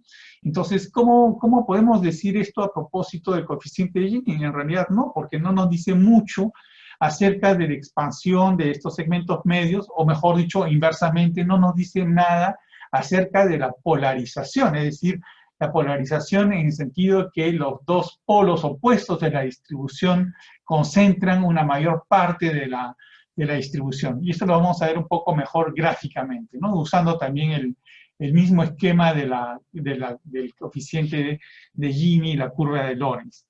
Aquí ustedes ven, como está en la flecha señalada, la curva de Lorenz. Aquí tenemos un cuadrado, mejor dicho, en donde hemos ampliado hacia la parte de abajo, y luego les voy a decir por qué. Pero aquí en la parte, digamos, del azul, digamos, es justamente lo que está debajo de la diagonal y por encima de la curva de Lorenz. Eso es lo que nosotros estábamos midiendo respecto al área que está por debajo, ¿no es cierto? Ese era nuestro coeficiente de Gini. Sin embargo, ahora nos interesa ver cuál es el tamaño, la dimensión de esos dos extremos que están ahí señalados como A y B. Esos dos extremos aparecen cuando trazamos una tangente a la curva de Lorenz, ¿no? Acuérdense, la tangente es justamente la recta que pasa por el punto más extremo de esa curva. Y eso nos define dos áreas, ¿no? Las dos áreas verdes, A y B. Entonces, aquí hay un autor que hace ya un buen tiempo propuso este indicador, digamos, de tratar de medir la polarización. Fue Wolfson primero en el año 96, ¿no? Y después, junto con James Foster, publican, digamos, un artículo donde ya, digamos, le dan un poco más de rigor a la fórmula y analizan las propiedades. Luego ha habido otros autores, esto no es todo un área que se ha abierto ahora de discusión. Esteban, Ray y otros más también han propuesto indicadores digamos, de polarización, pero siempre basados en este mismo principio, salvo que aquí, digamos, lo vemos de manera más gráfica y más fácil de entender, ¿no? Porque estamos viendo que en realidad nos interesan el tamaño relativo de estas dos áreas A y B. Y bueno, ¿cómo lo calculan? Bueno, ahí tienen ustedes la fórmula, la tangente, la media tangente, y L05, que es la diferencia entre la parte del 50% y la proporción de gasto de la segunda mitad de los hogares, ¿no? Es en realidad relativamente simple, ustedes lo podrían también calcular a mano, digamos, salvo que, bueno, en el caso del Perú, pues en general estamos con encuestas, ¿no? Ustedes saben que las encuestas de hogares, en caso del INAO, tiene 40 y pico mil, 47 mil observaciones. Entonces, si ustedes tuvieran que calcular esto sobre 10 años, pues están haciendo un cálculo sobre 500.000 de hogares, ¿no? Simplemente para darle idea de que si lo hacen, más bien asegúrense que tienen buena memoria en su computadora. Entonces ahora, bueno, ¿y cómo está la situación en el caso del Perú? ¿No? Hemos visto que la desigualdad cayó, y aquí vemos que efectivamente no solamente la desigualdad cayó, pero también la polarización. Y aquí tenemos un grafiquito en donde tenemos a la vez la polarización medida en términos de ingresos, que es la barrita más alta, digamos la anaranjada, y la polarización en niveles de gasto, ¿no? Entonces, nuevamente volvemos a encontrar este mismo, ahora podemos llamarlo hecho estilizado, en el que tanto la desigualdad como la polarización son menores en el caso del gasto respecto a los ingresos. Y también observamos una, yo diría, ligera tendencia a la disminución de la polarización, más que nada en el caso de los ingresos, mientras que en el gasto se mantiene relativamente constante, ¿no? Bueno, y lo otro, pues, la siguiente, Pedro, por favor, es recordarles, y esto es una advertencia que tenemos que tener siempre presente en todo nuestro, y no solamente en términos de la medición de desigualdad, pero en general, en todos los indicadores que podamos analizar, el PBI, de pobreza, empleo, siempre mantener un espíritu crítico, porque como ustedes saben, entre el concepto, el indicador y la medición, pues hay un largo trecho entre cada una de estas etapas, y es justamente en esos detalles, digamos, del paso de uno a otro, donde están las grandes dificultades y los errores muchas veces de interpretación. Entonces, este tema de la medición, ténganlo en mente porque lo vamos a ver en la próxima clase. Y bueno, ahora pasamos a otro tema que también está relacionado con este tema de la evolución de la desigualdad, ¿no? Hemos tenido una caída, un incremento muy fuerte de los ingresos, digamos, durante este periodo que lamentablemente ya se acabó así de manera muy brutal. Ahora estamos en una recesión como nunca la hemos conocido en nuestras vidas. Espero que no la volvamos a repetir. Pero ha habido una fase de muy fuerte crecimiento, ¿no? Durante los primeros 15 años, digamos, de este siglo. Y el tema es saber qué tipo de crecimiento hemos tenido, ¿no? ¿Ha sido un crecimiento pro-pobre o es un crecimiento que, al contrario, ha sido un crecimiento que ha provocado, digamos, mayor desigualdad? Entonces, aquí la idea es poder utilizar algunas herramientas que nos permitan hacer esto, ¿no? Entonces, la primera y la más simple va a ser aquí tiene la evolución, ¿no? Pero la primera y la más simple es la evolución de la incidencia de pobreza respecto al PBI, ¿no? Pero la primera y más simple, digamos, curva que vamos a mirar va a ser la curva de incidencia de crecimiento, ¿no? La curva anónima, ¿no? De la misma manera que nos hemos centrado sobre la curva de Lorenz, que también es una curva anónima, no nos interesa saber quiénes están en las distintas partes de la distribución, solo nos interesaban los percentiles de la distribución, sea quien sea que esté ahí. Igualmente, la curva de incidencia del crecimiento me está diciendo, yo voy a ordenar primero en el eje horizontal los hogares según sus niveles de ingresos, según los percentiles de ingresos. Tengo el percentil más pobre, ¿no? Digamos el 5% más pobre, el 10% más pobre, ordenados horizontalmente. Y en la parte vertical tengo el crecimiento, la variación, mejor dicho, la variación porcentual del gasto o del ingreso promedio de cada uno de esos percentiles, ¿no? Entonces vemos de que, y en la línea amarilla está el crecimiento promedio de todos los hogares entre dos periodos, en este caso entre 2004 y 2017. Entonces tenemos que ha habido un crecimiento promedio, digamos, en este caso para el año 2004-17 de 3.5% en promedio. El crecimiento mediano, digamos que es la línea roja, es 4.5%. Entonces, bueno, concentrémonos sobre el crecimiento promedio, digamos, ¿no? Entonces, todos los hogares que están en los percentiles, en donde la línea azul está por encima de la línea amarilla, son hogares que han crecido por encima del crecimiento promedio, digamos, del gasto, ¿no? Y aquí vemos que, por ejemplo, también los que están en los percentiles más bajos, ¿no? Entre el 5 hasta el 30, yo diría, han tenido tasas de crecimiento de sus gastos más elevadas que el resto de la población en percentiles más altos, ¿no? Entonces, ya tenemos una primera intuición de que este crecimiento ha favorecido más a los hogares más pobres, ¿no? Y en ese sentido vamos a poder decir que el crecimiento ha sido pro-pobre en la medida que favorece más a los hogares pobres que a los hogares no pobres.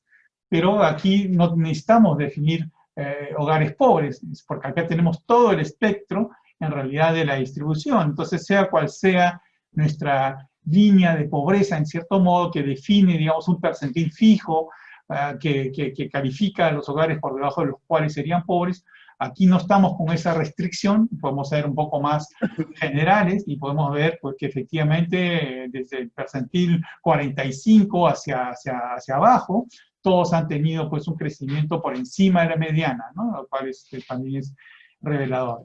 Y bueno, también mostramos en el mismo slide gráficos para otros periodos, ¿no? Hemos subdividido los periodos y aquí ven en la mano izquierda abajo tienen el periodo 2004-2011 y el periodo 2012-2017, ¿no? Que como ustedes saben ya es el periodo fuerte de desaceleración del crecimiento, ¿no? Y aquí ven, pues, en la mano derecha, el crecimiento promedio pues, fue de apenas 0.9% anual, ¿no? Y mientras que en el caso del periodo anterior fue de 5.1%, es decir, realmente el periodo más rápido de crecimiento. Y lo que observamos, y quiero solo comentar el de la derecha, es de que aún en el periodo más, digamos, más lento de crecimiento, en el caso del Perú, hemos tenido un crecimiento, en cierto modo, bastante acentuado pro pobre, ¿no? Es lo que ha permitido que, a pesar de que ha habido muy bajo crecimiento, haya habido la reducción de pobreza que hemos tenido.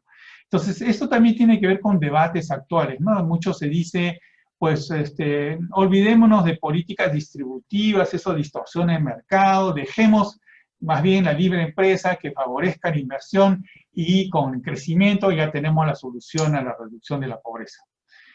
Bueno, este gráfico nos está diciendo que aún con bajo crecimiento puede haber redistribución, es decir, puede haber una reducción de la pobreza que es importante, es decir, no es una condición indispensable, digamos, ¿no? Que tengamos un muy fuerte crecimiento. Puede haber redistribución con bajo crecimiento, incluso puede haber redistribución con crecimiento promedio negativo, ¿no? Actualmente lo estamos viendo. Por intervención del Estado hay una redistribución de un bono de 780 soles mensuales.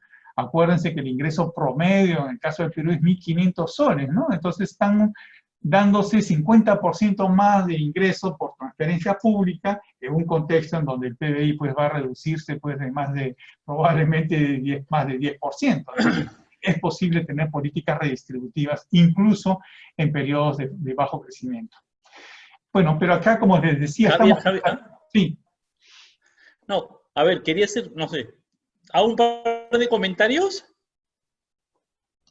Sí, bueno, tal vez primero, tal vez remarcar esto de que el mismo gráfico se va a poder hacer con el crecimiento negativo, por si acaso, ¿ah?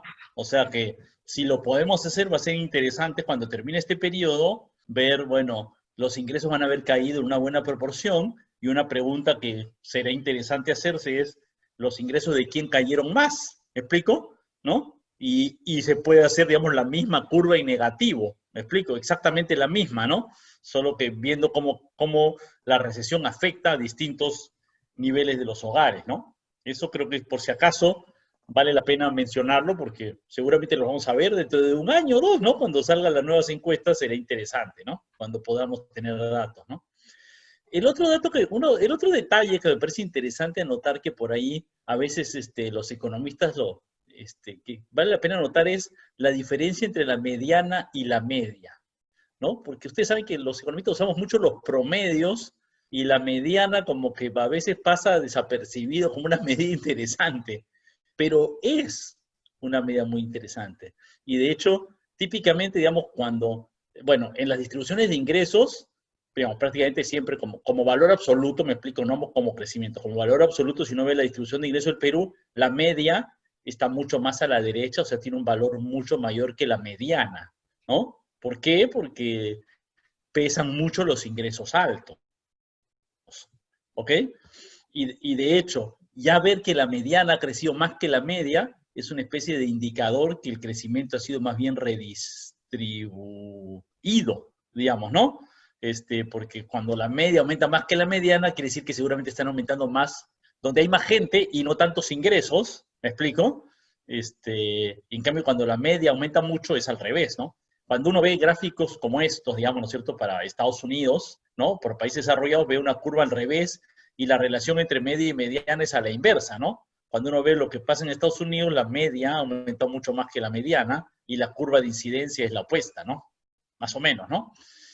Menciono estos temas porque me parecen como interesantes, digamos, de mencionar. Y por último, tal vez un detallito que esta cosa vamos a revisar en otra clase, es como que la media, si ustedes chequean bien, no va a ser, uno diría, la media del crecimiento de ingresos debería coincidir con el crecimiento del PBI per cápita. ¿Me explico? Por lógica, pero no coincide, porque esto es basado en una encuesta de hogares y el PBI per cápita sale de un cálculo de las cuentas nacionales, ¿no? Eso lo vamos a ver en la otra clase, pero ojo, hay un detallito que es que esta media no es la otra media, no sé si me explico. Hay una media que es el PBI per cápita, ¿no? Que tiene una media, que es una media de ingresos, ¿ok? El PBI per cápita, que es un crecimiento promedio, ¿ok? Y esto es un crecimiento promedio. Hay otras diferencias entre PBI e ingresos que ustedes conocen, ¿no? Ahí está de por medio, pues, el pago de los factores del exterior, el ingreso nacional disponible, algunas cosas de la contabilidad nacional. Pero hay un gran tema que es como el dato de la encuesta versus el dato de la cuenta nacional, ¿no? Es una gran discusión en estos temas. Ok, nada, Sí. metiendo mi cuchara un poquito, dale Javier. No, perfecto, gracias Pedro. Bueno, y también la pregunta pues justamente sobre el ejemplo que da Pedro, ¿no? ¿Cuál va a ser la situación en lo que se nos viene, ¿no? Es decir, la pregunta relevante es saber, para poder apreciar el carácter redistributivo o no, en este caso del decrecimiento o del crecimiento eventual futuro, es interrogarse en qué medida este crecimiento ha beneficiado más a los hogares que inicialmente eran pobres. Es decir, aquí sí nos interesa saber quiénes eran los inicialmente pobres para saber si ellos han mejorado o no. Acuérdense que esta curva es anónima, la que estamos presentando. No nos interesa saber si los que estaban en la curva en percentil 1 son los mismos que están en el percentil 1 en el periodo siguiente, ¿no? En el que estamos midiendo. Entonces, otra perspectiva es decir sí, nos interesa saber si los que estaban en el percentil más pobre, ellos han mejorado en el periodo subsiguiente. Para eso necesitamos analizar las trayectorias de los ingresos o de los gastos de los mismos hogares en el tiempo, ¿no? Es decir, ya no nos podemos quedar con esta curva de incidencia anónima, sino más bien ahora necesitamos una curva en que podamos retrasar, digamos, trazar las trayectorias de cada uno, ¿no? Entonces, a ver si puedes pasar a las siguientes, la siguiente.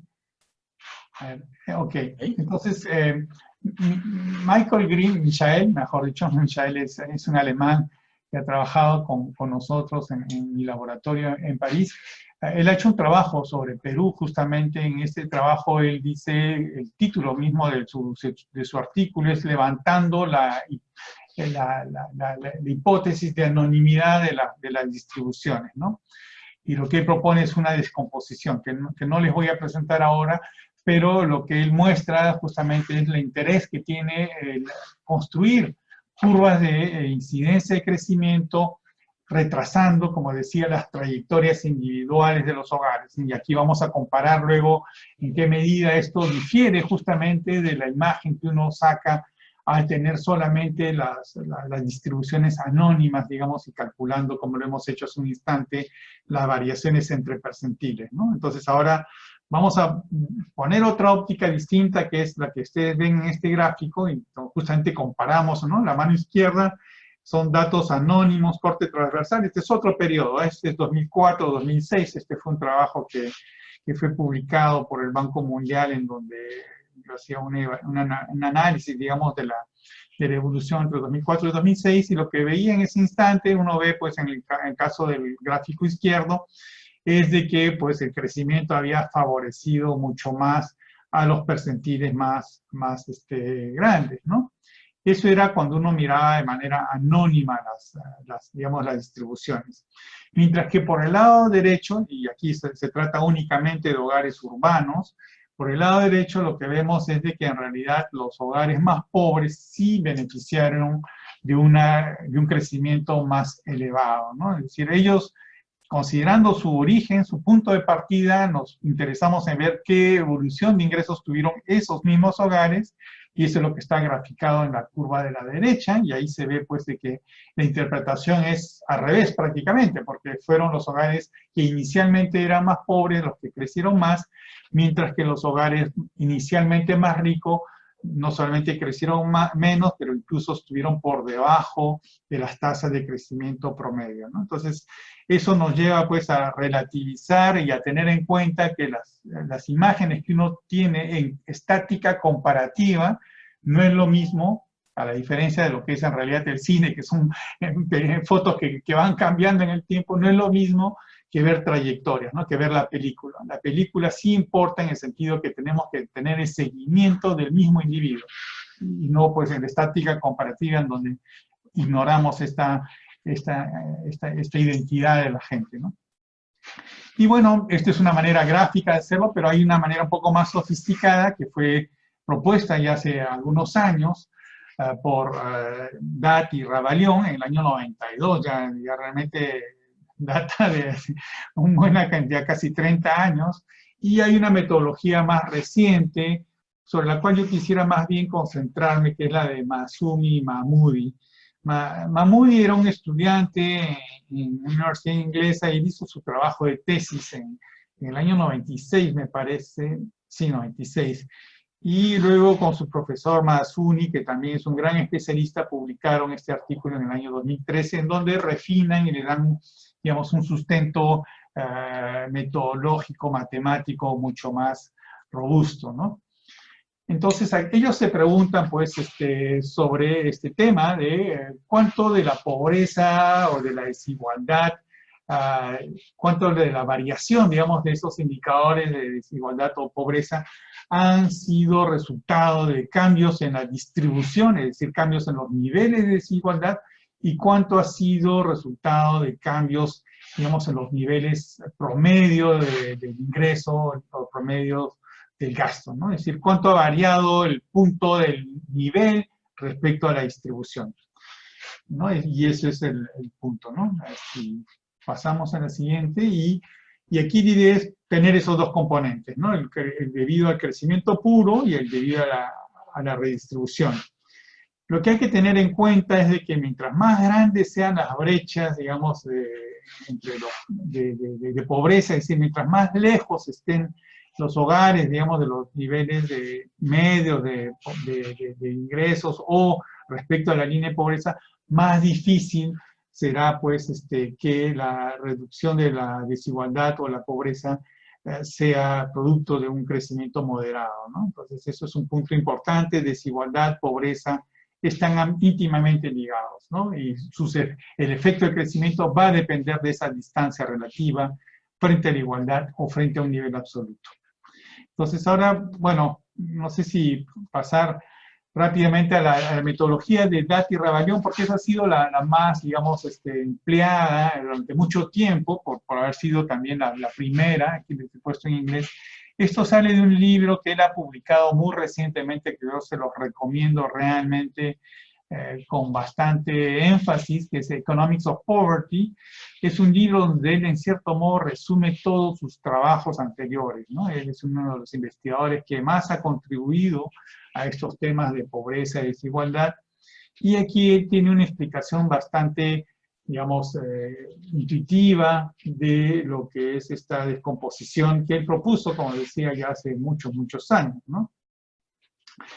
Entonces, lo importante aquí a retener, y eso es algo también que es un principio, digamos, que se mantiene en las otras descomposiciones que uno puede encontrar en la literatura, es de que el componente de crecimiento, en este caso es el cambio en la pobreza, que es lo que él intenta descomponer, que se debe al cambio en los promedios, pero manteniendo constante la desigualdad, es decir, constante la distribución en su conjunto de la curva de Lorenz, en este caso a un nivel de referencia fijo, digamos, ¿no?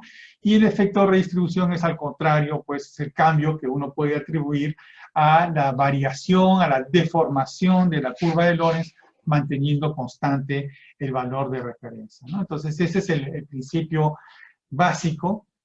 No sé si entrar en la fórmula, lo creo que es importante aquí dentro de esta descomposición, porque ha sido también el objeto de la crítica, es saber de que esta descomposición que identifica por un lado el efecto crecimiento, el efecto distribución, también tiene otro componente que es un residuo, en cierto modo, y ese residuo es un tema que ha sido, digamos, sujeto de crítica, como decía, pero que en realidad tiene una interpretación que creo que la pongo en la siguiente lámina. Sí, por favor, aquí. Y vamos a ver que este residuo en realidad es un efecto de interacción. Es un efecto de interacción que surge, digamos, por el hecho de digamos, que el efecto sobre la pobreza de un cambio en el promedio de la curva de Lorenz depende también en la curva de Lorenz, ¿no? Entonces, este efecto tiene una interpretación en realidad, ¿no? Es un residuo que, digamos, complica un poco la descomposición, pero que tiene una interpretación que está vinculada a la misma distribución. Ustedes van a poder ver en detalle, digamos, la fórmula. Lo que hay que entender también es que esta es una descomposición paramétrica, ¿no? Que depende de la forma de la curva de Lorenz. Hay que poder tener una estimación paramétrica. Y eso también es algo que complica la interpretación porque hay varias formas funcionales para describir una distribución. Y por consiguiente, nuestros resultados van a depender de esas hipótesis acerca de la distribución. Y frente a esto, pues este autor que, como mencionaba, Mahmoudi y Mazzuni, propusieron otra descomposición, que es una descomposición aritmética. Es una descomposición exacta de los efectos de crecimiento y redistribución, y para ello se basan pues en una propiedad también de la curva de Lorentz relacionada a la curva de frecuencia acumulada del gasto.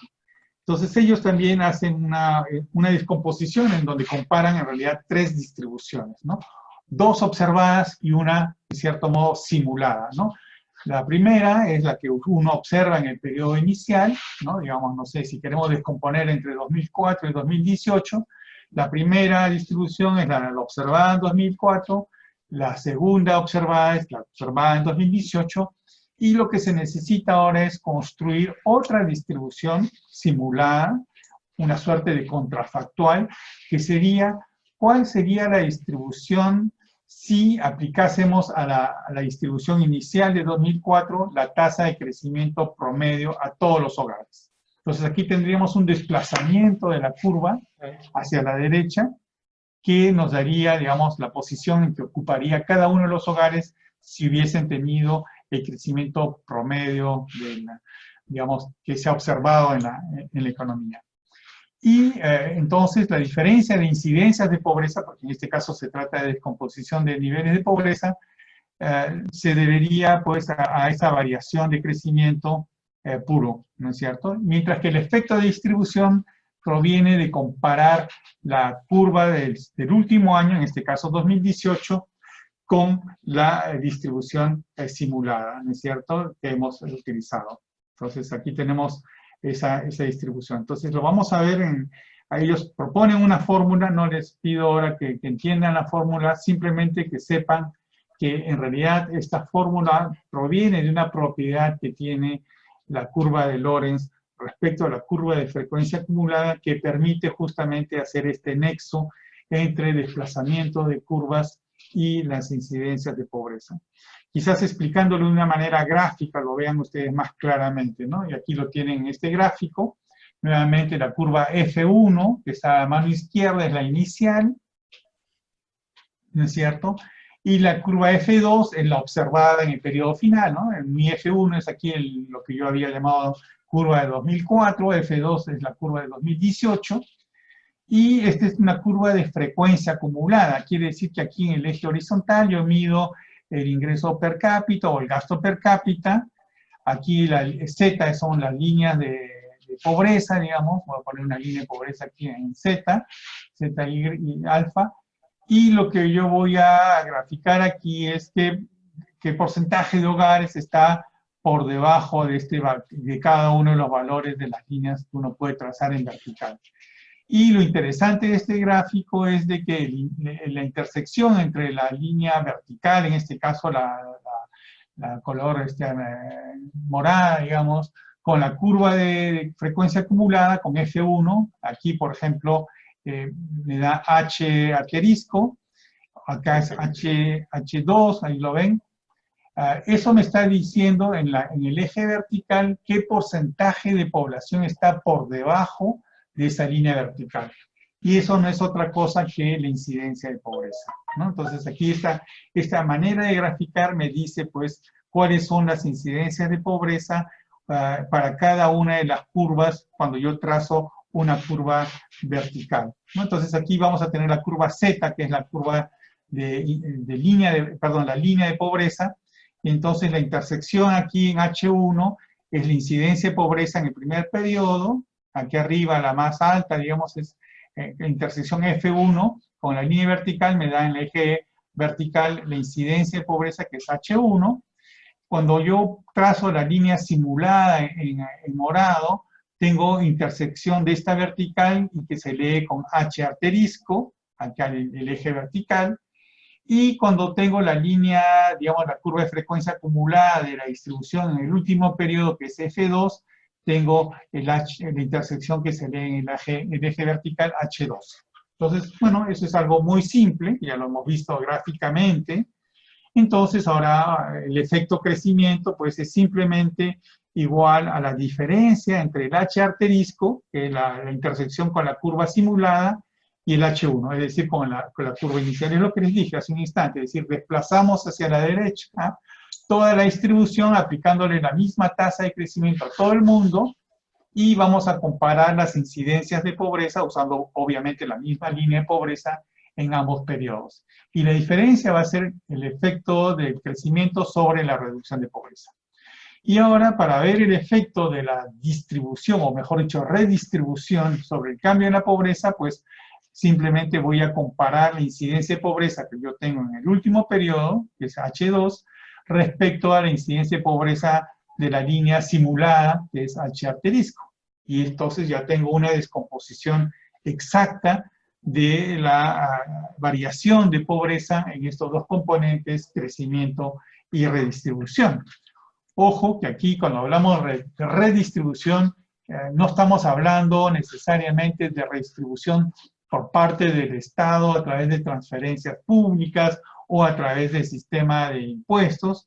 Ese es un componente y no necesariamente el mayor ni el más significativo, aun cuando en la interpretación que se le ha dado a esta descomposición va más por ese lado, y generalmente son los políticos que lo hacen, es decir, el gobierno generalmente atribuye, cuando estos resultados son positivos, les atribuye completamente a la política pública, cosa que no es correcto, porque aquí están mezclados muchos otros efectos, ¿no? El efecto, por ejemplo, de cambios en la composición sectorial del crecimiento, ¿no? Imagínense ustedes que lo que creció en estos dos periodos fueron los sectores de actividad más intensivos en mano de obra, en donde hay trabajadores menos calificados y por consiguiente con menores ingresos. Entonces, eso puede ser un efecto, digamos, que hace de que el crecimiento sea más pro-pobre, ¿no? Es decir, acá estamos hablando de muchos factores que se combinan para poder tener esta conclusión. Bueno, y aquí, bueno, algún ejemplo también para que ustedes vean en la curva de frecuencia acumulada, un poquito más abajo. Esta aquí, por ejemplo, acá tienen una comparación 2004-2012, y la línea azul es la línea simulada, y aquí pues uno puede leer en las curvas, en las intersecciones de la vertical, y uno puede leer en el eje vertical, pues cuáles han sido las variaciones de incidencia de pobreza, y ustedes podrán calcular ustedes mismos esta descomposición. Pero bueno, aquí les voy a presentar rápidamente unas cifras, digamos, para el caso del Perú, en donde vamos a mostrar, quizás en la siguiente para ir un poquito más rápido, que resume un poco más esta situación de Pedro, así pues ahí está. Aquí la estamos usando en varios subperiodos, ¿no? Hemos tenido periodos con muy distintos niveles de crecimiento, y la pregunta es, bueno, y durante estos periodos, ¿cómo se ha comportado el efecto redistribución respecto al efecto crecimiento? Bueno, lo primero que uno constata es de que pues, el efecto crecimiento ha dominado, pero así ampliamente, el efecto redistribución. Es decir, aquí en el Perú no ha habido pues, ni un cambio sectorial de crecimiento marcado, ni tampoco una política redistributiva del Estado que haya pesado, digamos, de manera decisiva sobre la reducción de la pobreza, ¿no? Casi 8 puntos sobre 10 de reducción de pobreza ha sido debido únicamente a un efecto puro de crecimiento, ¿no? Entonces aquí uno puede leerlo inversamente, ¿no? En realidad hemos tenido un margen de redistribución muy grande que hemos en cierto modo desperdiciado, ¿no? Entonces ahora va a ser un poco más difícil hacer una política de redistribución en el momento pues, en que estamos en un periodo de vacas flacas, como por así decirlo, ¿no? Y bueno, el siguiente también es lo mismo, ustedes pueden verlo y ya lo podrán comentar después, quizás ahora que tengan algunas preguntas. No sé, quizás podemos hacer una pausa aquí, ya van a si no, tener una sobredosis, quizás para ver si tienen algunas preguntas antes de pasar a un tema relacionado, pero esta vez con la descomposición según fuentes de ingresos. No sé si tienen preguntas hasta el momento.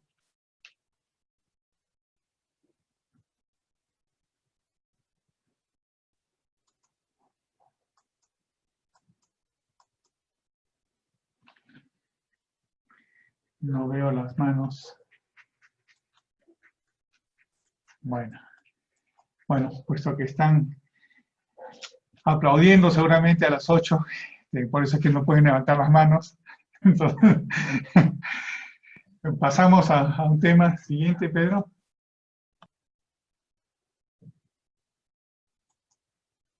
Ahí estás con el micro cortado.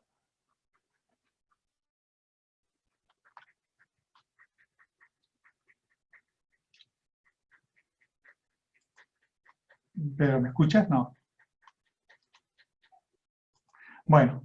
Cancelo silenciar, sí te escucho. Ahora después que aquí está, la canción está fuera en la calle, por eso aquí hay fiesta todas las noches oigo Contigo Perú, hermano, a las 8 de la noche. Ya estamos, por eso bajaste el volumen. ya vamos por el número 50 veces que oímos esta canción todas las noches, hermano. Okay. Bueno, no, preguntar si quizás alguien tenía alguna pregunta, duda, comentario, desacuerdo, no sé, sobre lo anterior. Ahora vamos a pasar, como decía, a un tema relacionado que es más bien ahora ya cómo hacemos para descomponerlo, la desigualdad, y no necesariamente desde el punto de vista aritmético, bajo el índice de Taylor, sino de otra manera un poco distinta que ha sido propuesta en la literatura, digamos, ¿no?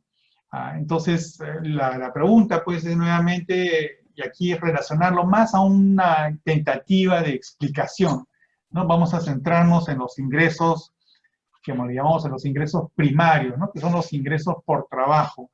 ¿Por qué? Porque son los que están más directamente relacionados con el nivel de actividad económica, ¿no? Es decir, vamos a poder desmenuzar, en cierto modo, cuáles son los factores que dentro del mercado de trabajo han tenido una mayor incidencia, y también vemos pues qué parte también ha contribuido en la disminución de la desigualdad, las transferencias, ¿no? Hemos visto que tenemos transferencias privadas, transferencias públicas, ¿no? Nos hemos dado cuenta a través de las curvas de concentración que las transferencias privadas tienen un efecto que más bien incrementa la desigualdad, mientras que las transferencias públicas, porque son progresivas, acuérdense que estaba por encima de la diagonal, la curva de concentración, eso quiere decir que tiene un efecto, digamos, más igualador. Entonces ya tenemos una pista, digamos, de los efectos, y entonces ahora la idea es poder hacer esta descomposición.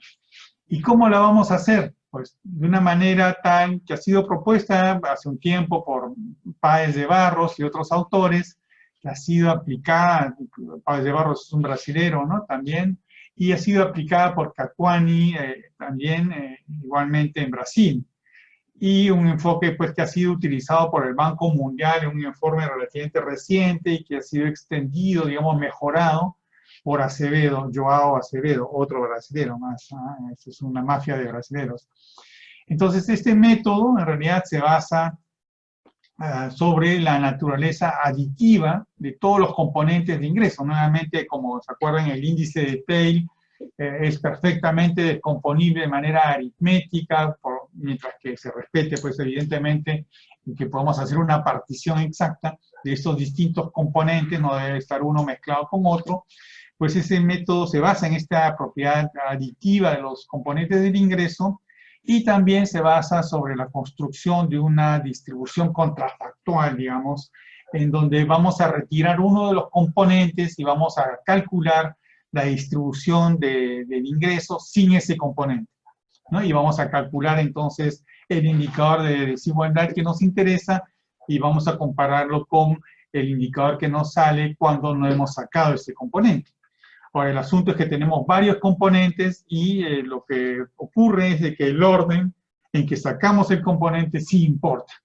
Entonces, la gracia, por así decirlo, del método que ha propuesto Acevedo, basándose pues en un principio enunciado hace mucho tiempo por Shapley, en el año 53, muchos de nosotros no habíamos nacido en esa época todavía, propuso una descomposición que luego fue retomada por Chorrocks, que es otro también de los grandes economistas sobre el tema de la desigualdad, y que ha sido implementada en el caso del mercado de trabajo por Barros, Páez de Barros, y Joao Acevedo, con otros autores, han desarrollado, digamos, el algoritmo para poder medirlo. Es un algoritmo, digamos, un poco fastidioso porque en realidad como el cálculo depende del orden, en realidad hay que calcular todas las combinaciones posibles. Y el efecto, digamos, de la descomposición va a ser el promedio de cada una de las contribuciones en cada una de las simulaciones. Y entonces ese es el principio relativamente simple, pero complicado de calcular. Entonces aquí les presentamos en esta gráfica, digamos, la descomposición del coeficiente de Gini. A la derecha ustedes ven, ¿no? Simplemente por referencia, la evolución del coeficiente de Gini desde el año 2004, en este caso de los ingresos. Y aquí en la mano izquierda del gráfico ven cuánto ha contribuido cada uno de estos coeficientes en porcentaje respecto a esta variación que hemos observado entre el 2005 y el 2016. Y aquí lo que vemos es de que en realidad digamos, el factor más importante, digamos, los dos factores más importantes de la desigualdad, de la evolución de la desigualdad, son por un lado el ingreso por trabajo y por otro lado las transferencias corrientes, ¿no? Es decir, las transferencias entre hogares. No, perdón, corrijo. Es las transferencias, tenemos donación pública, donación privada, sí, son las transferencias entre hogares. Entonces tenemos dos factores de desigualdad que se refuerzan y que hacen pues de que estas variaciones hayan tenido un efecto desigualador.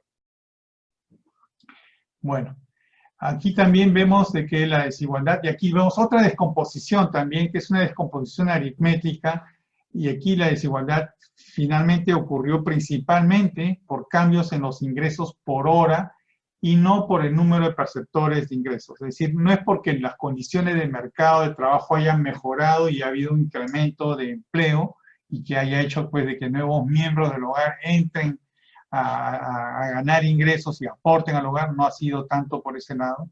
No ha sido tampoco porque haya habido un mayor número de horas trabajadas. Bueno, eso es casi imposible en el caso del Perú, porque cuando uno mira la distribución de horas trabajadas, pues mucha gente sobrepasa las 40 horas, ¿no? Entonces están muy por encima. Y ha sido principalmente el ingreso por hora, ¿no?